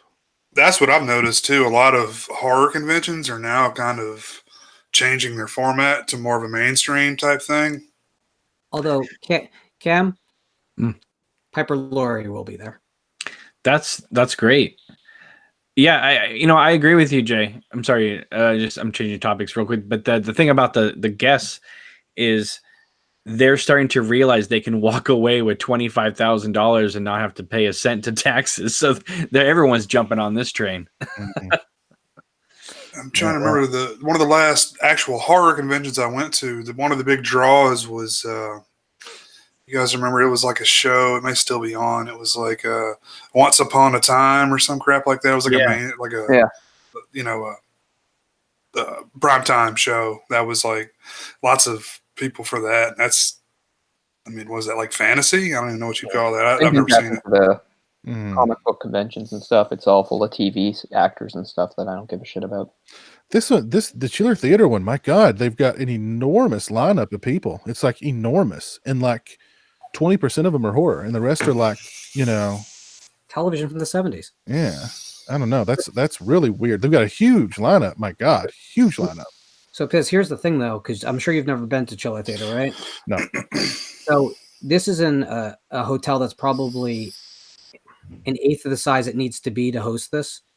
Wow. In Parsippany, New Jersey, which does not have the parking to support it. So people will be parking alongside highways and walking into the hotel for like a mile and a half in every direction, which pisses off the police and the fire inspectors. So there's always a lot of stress going on at this con to begin with. And in Jersey now, one thing that's going on is the fire marshals are actually getting involved with and limiting the number of attendees, which is what happened to Monster Mania and why they had them. They sold out a Saturday and they couldn't sell tickets, which, people are leaving all day. So how did that happen? Well, the fire marshal just camped out. Oh, if you're going to barf, do it down there. My cat's about to yes. Okay, that's lovely. Oh, goodness. Okay.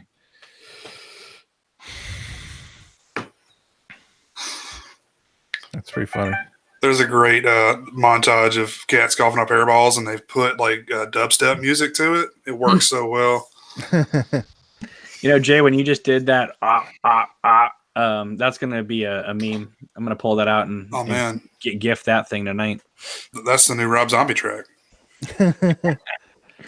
Well, yeah, I used to to get back to conventions just briefly. Yeah, the horror conventions at first, it seems like a lot of pro wrestlers started to sneak into horror conventions, and then and that didn't, whatever.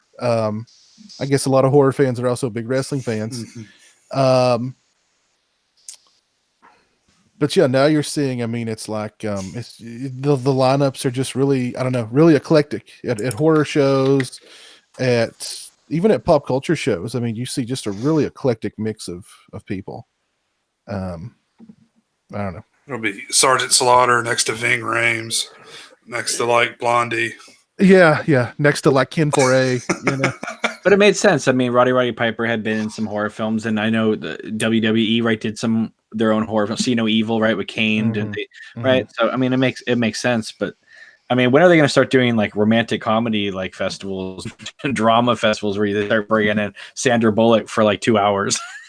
They just don't have they just don't have the clout. But I mean, I could see Sandra Bullock being at a horror convention. If she would do it, there's no doubt that they wouldn't book her. They'd absolutely book her. The Bird Box Challenge. Exactly. They'd absolutely book her. I mean, like Mila Jovovich would be an enormous draw at a horror convention. You know what I mean?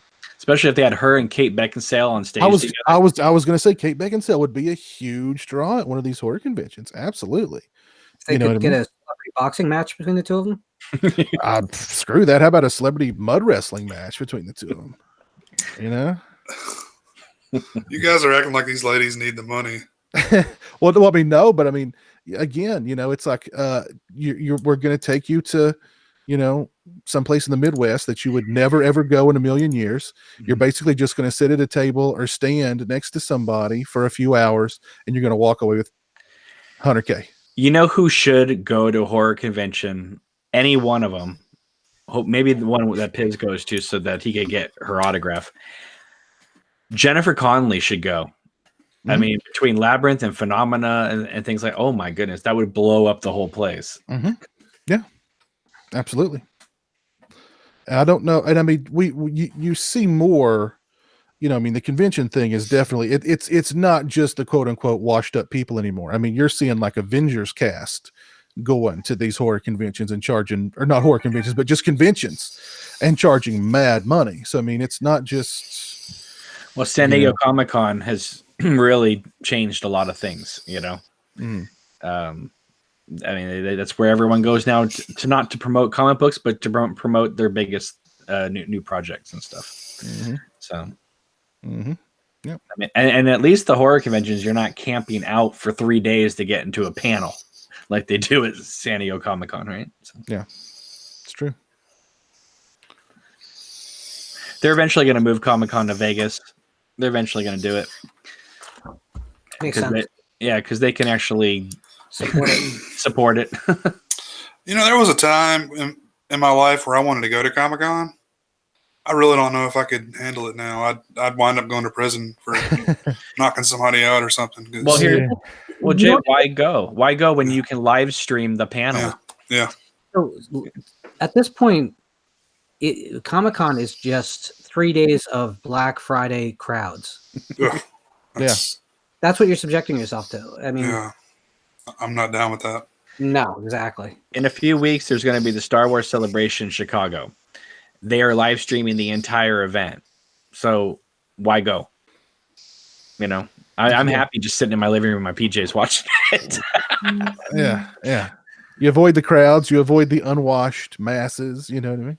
You get front row camera shots. Yeah. I wonder why. I mean, maybe once the rights get worked out, something like a Friday 13th, they should, instead of having all these other promoters just kind of steal their thunder, just an annual official convention like what Star Wars does. The fans would show up. Oh yeah, absolutely. Yeah. I think they need new properties coming up, so there's exciting news too.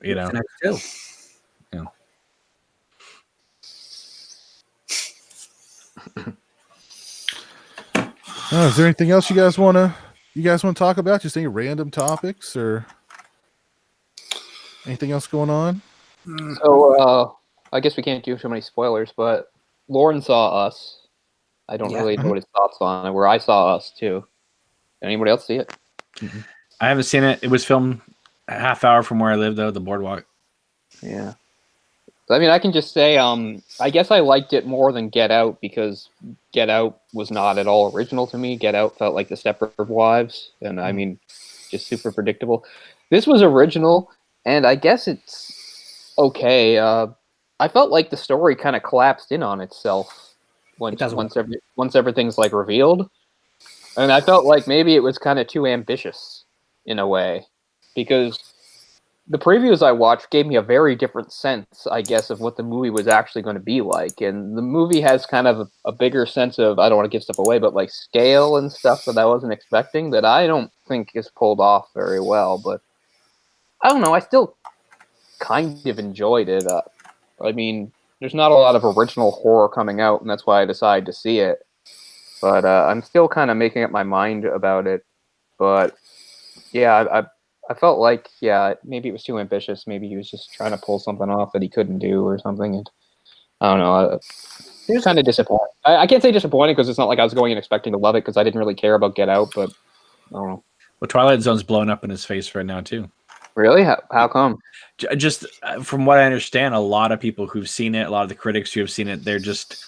You would think the critics would be behind it, but they're just saying it's a misfire so far. Yeah, I heard the first episode like basically directly references like a classic episode, and they don't like how they did it or something. I have no idea. That's what I heard. What's his involvement in that? He's just like a producer, right? And the host. And the host, yeah. So But but he's spearheading the whole thing so that it's it's sort of what they did in the original show. They're taking modern topics and doing Twilight Zone's riffs on them. Well, I think they've shot themselves in the foot with that because it's on the CBS streaming service. It's not on the network. I mean, yeah, I'm gonna find it to watch somewhere online.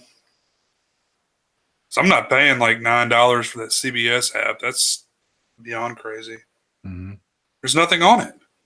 It's like, what am I going to watch? Big Brother all day long? Star Trek. Yeah. Yeah, Star Trek. But I mean, I get channels that show Star Trek, so not that I watch it, but I'm just saying, doesn't make it a killer app for me. I don't know. In a couple of weeks, the Criterion Channel comes out, so I'm going to get that. I'm definitely going to get that. I love that shit. mm-hmm. Maybe I probably can't right away, but I'm going to. What's the format of that going to be? Are they going to like rotate titles? They're gonna be new titles coming in, and then the titles will maybe stay on permanently, but a lot of them are going to rotate every 3 months. But the thing is, though, is that they are not only putting up their movies; they're putting up all the documentaries, all the commentaries, everything. So it's great. Yeah, Filmstruck kind of did something similar to that too. I think. Yeah, this is kind of filling the void. Yeah, that Filmstruck left. But it's only going to be $9.99. So it's pretty good, A lot cheaper than actually buying Criterions. It's true. Yeah, that's true. Sure. Baby Herman in the chat asks, "Hey Piz, why does Corey Feldman always personalize when he signs? I just need his signature on the poster."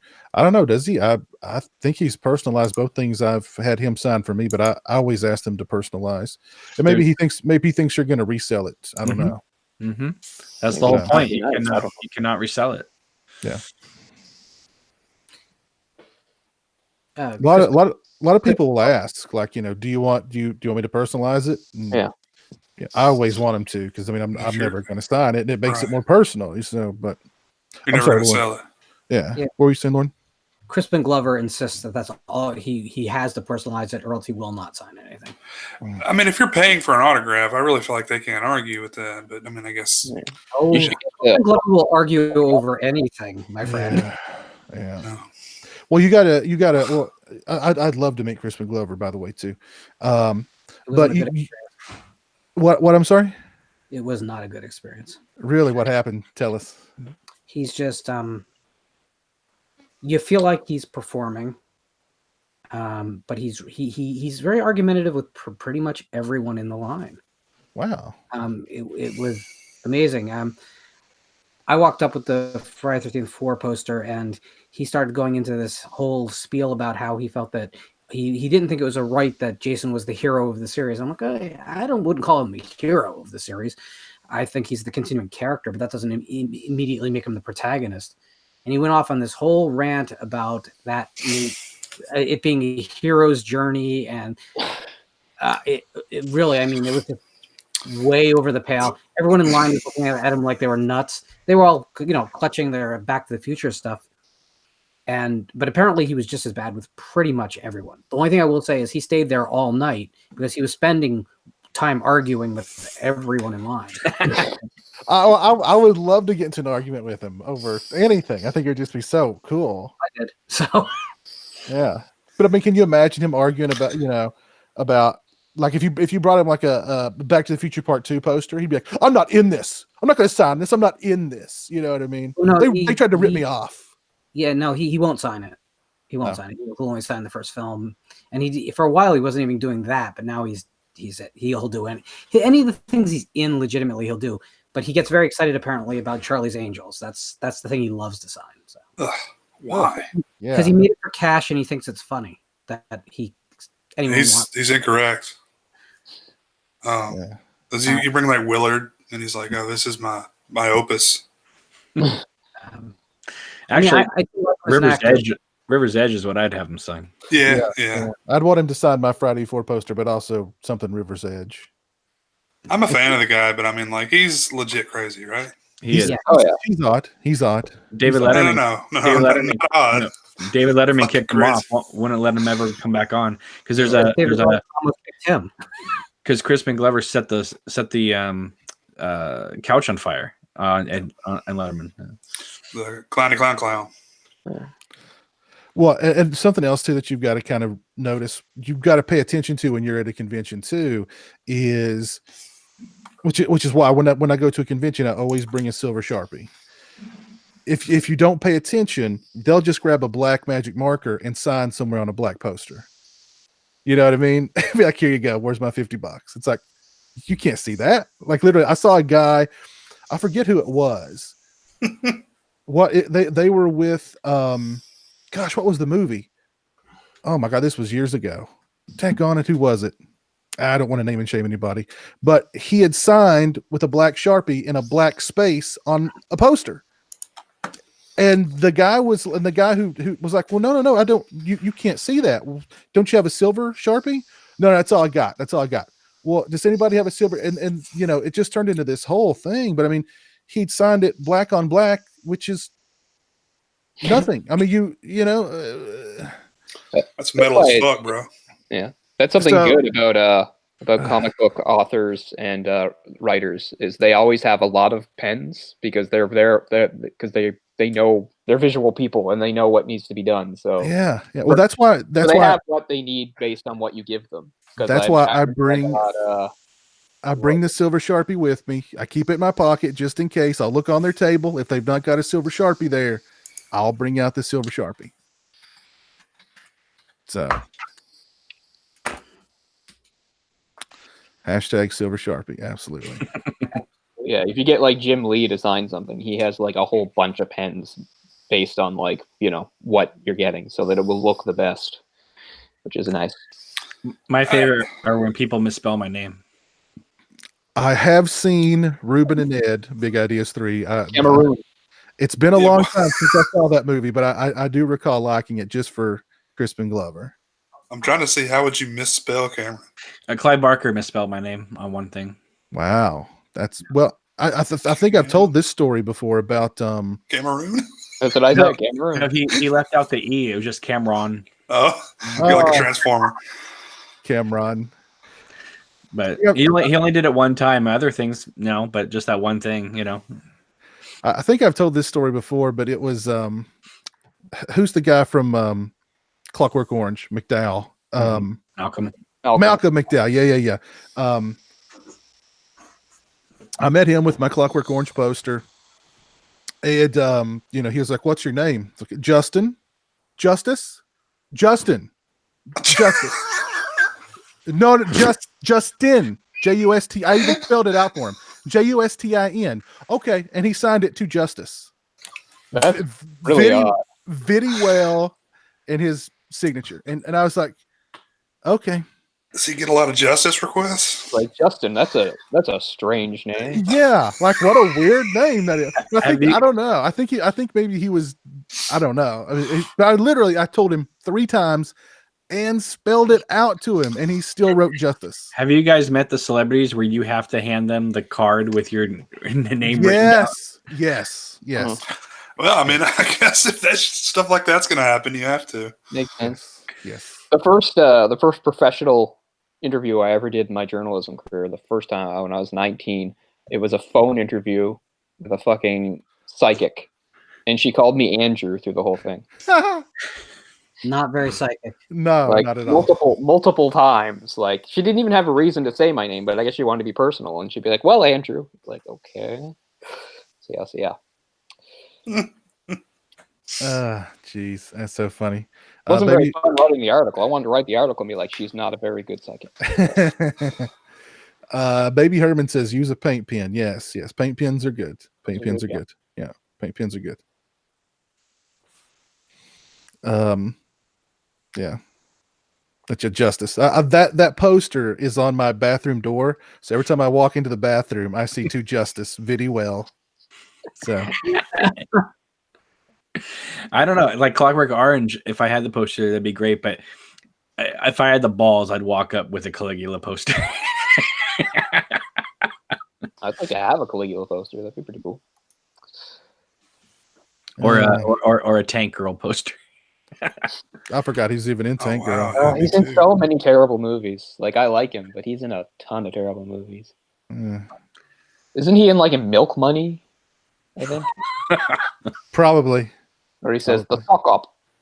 Probably. Going to the sock up. So, I don't know if anyone knows. I was at the Indian theater, and they played a trailer for a film called Jung Lee, which it looks absolutely like an Indian ripoff of The Protector, the Tony Jaa film. Oh, yeah. Right. So, and then at the very end, the credits come up at the end of the trailer, and it was directed by Chuck Russell. An odd turn to take. Excuse me? I said that's an odd turn for him to take. Right. I was kind of bizarrely blown away.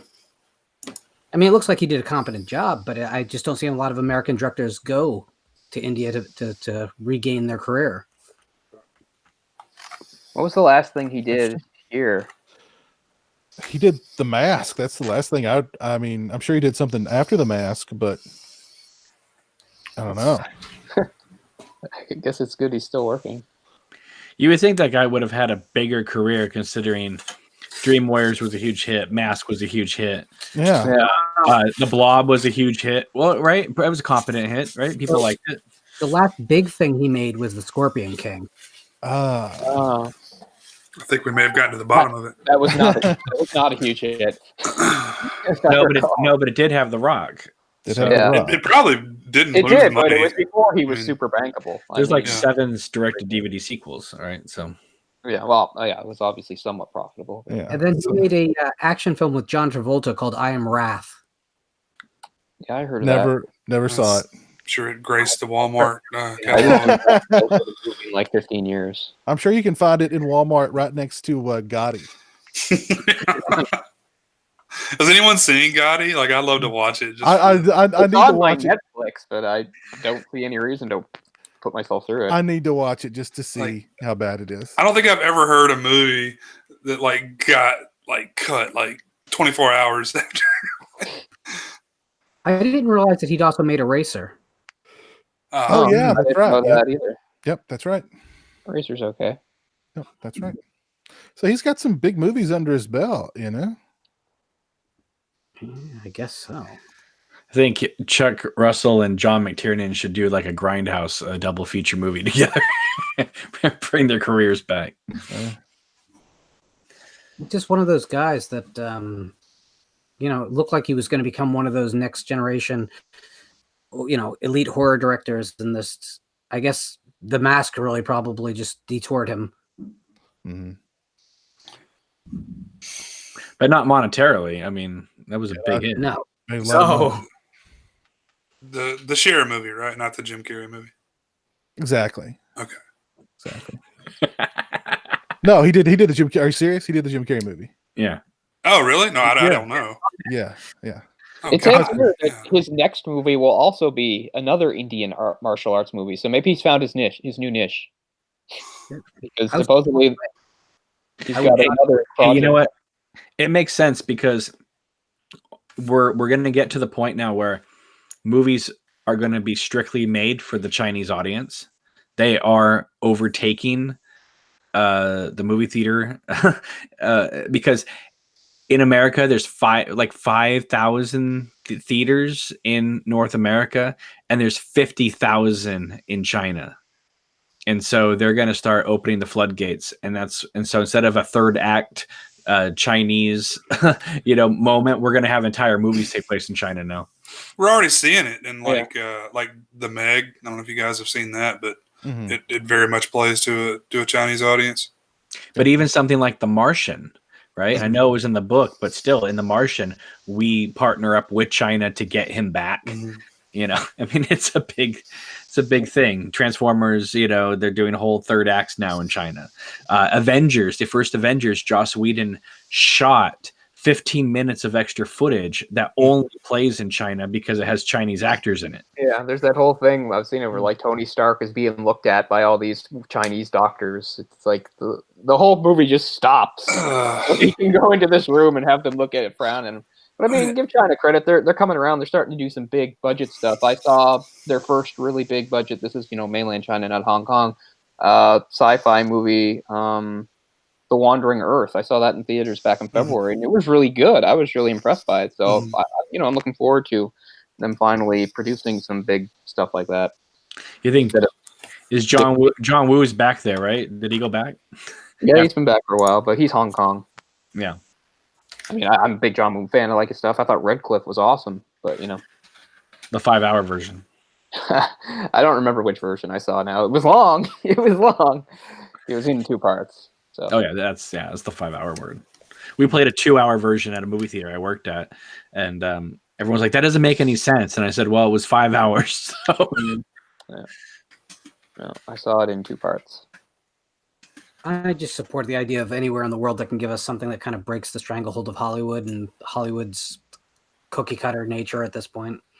Right, and that's why Sure. I found something like that kind of, you know, kind of encouraging. Plus, you know, The Wandering Earth is based on a short story by, you know, one of China's best-selling sci-fi authors. He's the guy that did The 3-Body Problem and all that stuff, which I'd also like to see adapted if possible. Well, that was in Chinese, right? Yeah, I mean, with subtitles, you know. Yeah, it's a fully Chinese movie. That's what I Yeah. mean. Well, I saw a Chinese movie a few years ago, Tower, and that was really interesting. It was like basically the Tower Inferno and Die Hard together, but it was really well made, you know. Yeah. Our buddy Eric Freeman's in the chat. He says the Meg Blue Shark chunks. Didn't see it. Well, where is the R-rated cut that they made that they cut down to PG-13? That's what I want to see. Is Yeah, that wasn't Jason Statham like complaining about that? Yeah. Yeah. Because there was 45 minutes cut out, and the movie made enough money they should have released an unrated cut on Blu-ray. is it already? It's already out on Blu-ray, right? It is the Yeah. PG-13, but they never did the unrated. I'm surprised they didn't do that on Blu-ray, an unrated cut. I would have bought it. They did a Chinese movie in English starring Kevin Spacey. Did you guys see that? It's called Inseparable from 2011. No, I heard of it. It's probably not the best casting choice, you know, in hindsight, but Yeah. We needed Orc's laptop to work to comment on that. Yeah. Yes. yeah, he's the first Hollywood star to headline a 100% Chinese-funded film. I don't think it was very successful. But don't forget that China also owns a lot of the movie theaters here in America too. So they're playing their own movies, like back in the day when drive-ins would produce their own movies. You know. Mm-hmm. Baby Herman, yes, Eric is doing 2 conventions this year so far. He's doing Texas Frightmare next month, and then he's doing I think it's called Rock Shock Pop or something like that in Gettysburg in April too, or May. I'm sorry. So he's got one at the beginning of May and one at the end of May. So. So guys, have we exhausted our topics for tonight? Our random show topics for tonight? I want Lars von Trier to go to a horror convention. Between Antichrist and this house I'd that like to Jack meet him anywhere. Yeah. Oh, so good. That'd be interesting. Well, New York Ripper is getting a 4K transfer. You guys looking forward to that? That's right. I'm not a big fan of New York Ripper, but I'll check it out. I'm sure it's if it's on par with the other Blue Underground recent releases of Maniac and Zombie, it'll be a good release with some nice extras and stuff on it. So right now the 3-disc opera is getting destroyed on Blu-ray.com. Everyone's like complaining about I don't know what it is. I think it's mono tracks, but it doesn't. It's not quite the Italian. It's not quite the English. Like they've mixed it all up, and so everyone's really pissed off. Scorpion, I think, released it. Scorpion. Okay, I was going to say that's good. Did that? I was trying to remember. Is New York Ripper the one where it has the killer that quacks like a duck? Yes. Yeah. Yes. Okay. Yeah. Yeah. I'm a fan of the original poster art. I'm not really a fan of the film. Did you get the 4K Maniac? That was a really nice release, man. That was a really nice release. I don't think I've gotten any of the 4Ks yet. That and Zombie both were really good. Really good. I guess I need to upgrade. Any other big Blu-ray releases coming out soon that we should keep our eyes open for? Well, Silent Hill. I mean, of course. How could I forget that one? Well, you know what? I see a lot of people saying, well, if you're releasing Silent Hill Scream Factory, where's Brotherhood of the Wolf? Let's get that a 3-disc special edition. that's a good film. It is. And Pet Cemetery, from what I understand, the 4K has I think you did a review of it, Piss. It doesn't have like a whole new, it was like completely remastered, right? And it has like, it's a brand new remaster. It was supervised by Mary Lambert, but for me, it was just way too dark. Super dark. Okay. I've heard other people complain about it being dark, and I've heard other people say that it wasn't. So I mean, I don't know. I even messed around with the settings on my 4K TV to try and brighten it, and it was still super dark. So I don't know. So Link is coming to Blu-ray on the 14th of May. With Elizabeth Shue and the monkey. Yeah. Mm-hmm. Don't know it. The Brain is coming out. Oh, The Brain. Yes. That never got a DVD release, did it? It got skipped over. No. I think you're right. Yeah. There's finally a DVD release of Blood Lake coming. Yep. It's a Blu-ray actually. Is it? I only see a DVD listed. What else? It's not horror, but I'm getting Perfect Blue this month. That comes out. Awesome. Oh, great film. Yeah, my favorite. Sorry. When a Stranger Calls Back is also coming May 28th. That's right. Yep. Well, I already got it because the UK one had them both together. Cool. It was region free, and yeah, and they also have the short film on there too. I guess that it's a good sequel. I've only seen the original. It's pretty good. It's actually pretty good. I mean, it's made for cable, so you have to go in with those expectations. But for a made for cable sequel, 25 years later to When a Stranger Calls, it could have been worse. But you can't go wrong when the first 40 minutes has Jill Schluen as your main protagonist. Mm-hmm. It came out 20. So when did it come out? It's like early 90s, 94, Okay. 95, something like I that. always knew it existed. I just thought it was a lot older. Okay. I didn't know there's that big of a gap. I'd like to see it. I haven't seen it. Jam Man Chronicles. I'm sorry. Jam Man Chronicles in the chat says that Martin has a Japanese release and is getting a second site release later this year. That's cool. Yeah, I saw that Hideo Kojima tweeted it. I saw him tweet it out. But Second Sight is doing the Dawn of the Dead one, right? That's Yeah. Wow, I'd love to see a good transfer of Martin. That would be amazing. Yeah. That's very cool. The Criterion release of Funny Games is May 14th. I just watched that again. When's the Blue Velvet Criterion coming out? May. Oh, wow.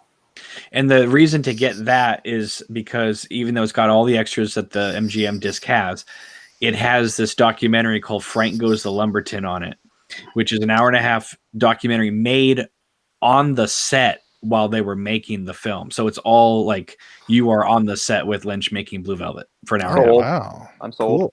Cool. Yeah. If you look up the trailer for that documentary on YouTube, it's like, oh, that's an automatic sell. But what's interesting about that is Criterion Channel. They're doing a Lynch thing when they launched the channel, and they have, of course, all the titles that they have right now in his collection. But another title they have in there is The Elephant Man. So that means that's the next one that's being prepped by Criterion. Here's an interesting one that's coming out. There's a double feature of Mind Warp and Brain Scan on Blu-ray for $20. That's not a bad price. I've seen Brain Scan. Mind Warp was one of those Fangoria released straight to video titles. It has Angus Scrimm in it and Bruce Campbell. Don't think I've seen it. I don't remember it being very good, but it's. I rented Brain Scram back in the 90s, having no idea what it was. It was interesting. Just real quick touching base on the conventions again. One thing that I love about what the conventions did was it created more movies, because once the actors started meeting each other at the conventions, they started being paired up in other movies. And then when they started meeting fans that were filmmakers, they started being in those fan films. The fans would be like, I need you and you from this table. And all of a sudden there'd be whole movies made of everyone from the LA convention. It's true. Pretty cool. Yeah. The Entity is in June. I remember I met Charles Cyphers at once, and he's told me he was retired right now in Arizona, and he goes, but for the right script, I'll come out of retirement.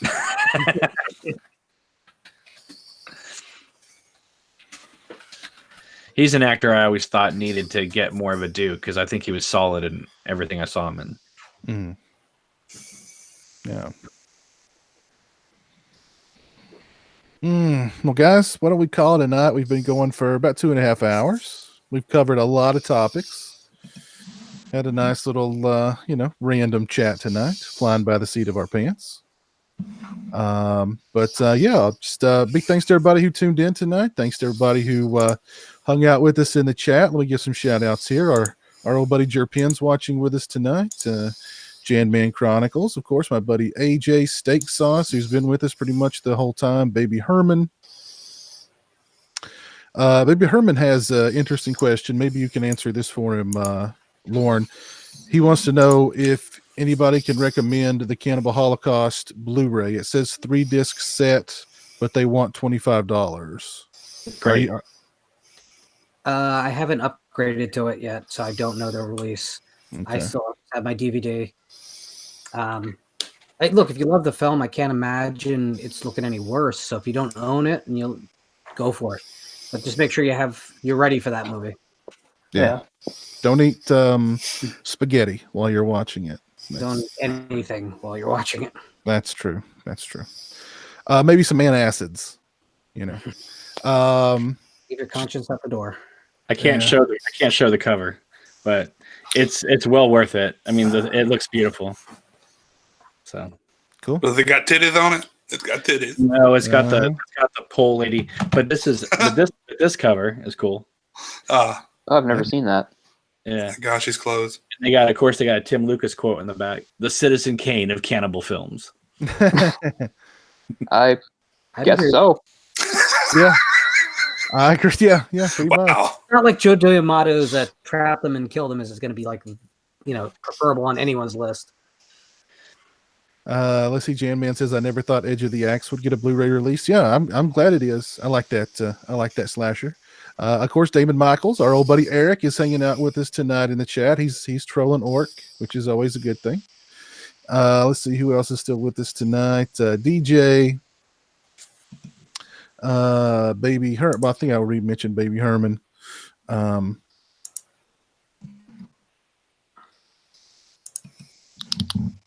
Big Ideas 3 still hanging out with us. Talking about Ruben and Ed in the chat. Good stuff. The Boba Fett's. What's up, Boba Fett's? Hope you're doing well. Thank you, Boba Fett's, for joining my channel as well. Entertainment Wizard. What's up, Entertainment Wizard? Thanks for tuning in tonight. Dave Shaw. Thanks, Dave. Johnny Dean. Thank you, sir. So yeah, I had Josh O'Brien. Josh, thanks. So yeah, and big thanks to everybody on the panel who stopped in tonight. Cole, it was good seeing you. It's been a while. Yep. So it's good to see you. We will return again very soon with another episode of the Sausage Factory. You guys have a great night, a great week, and we'll see you again very, very soon. Peace.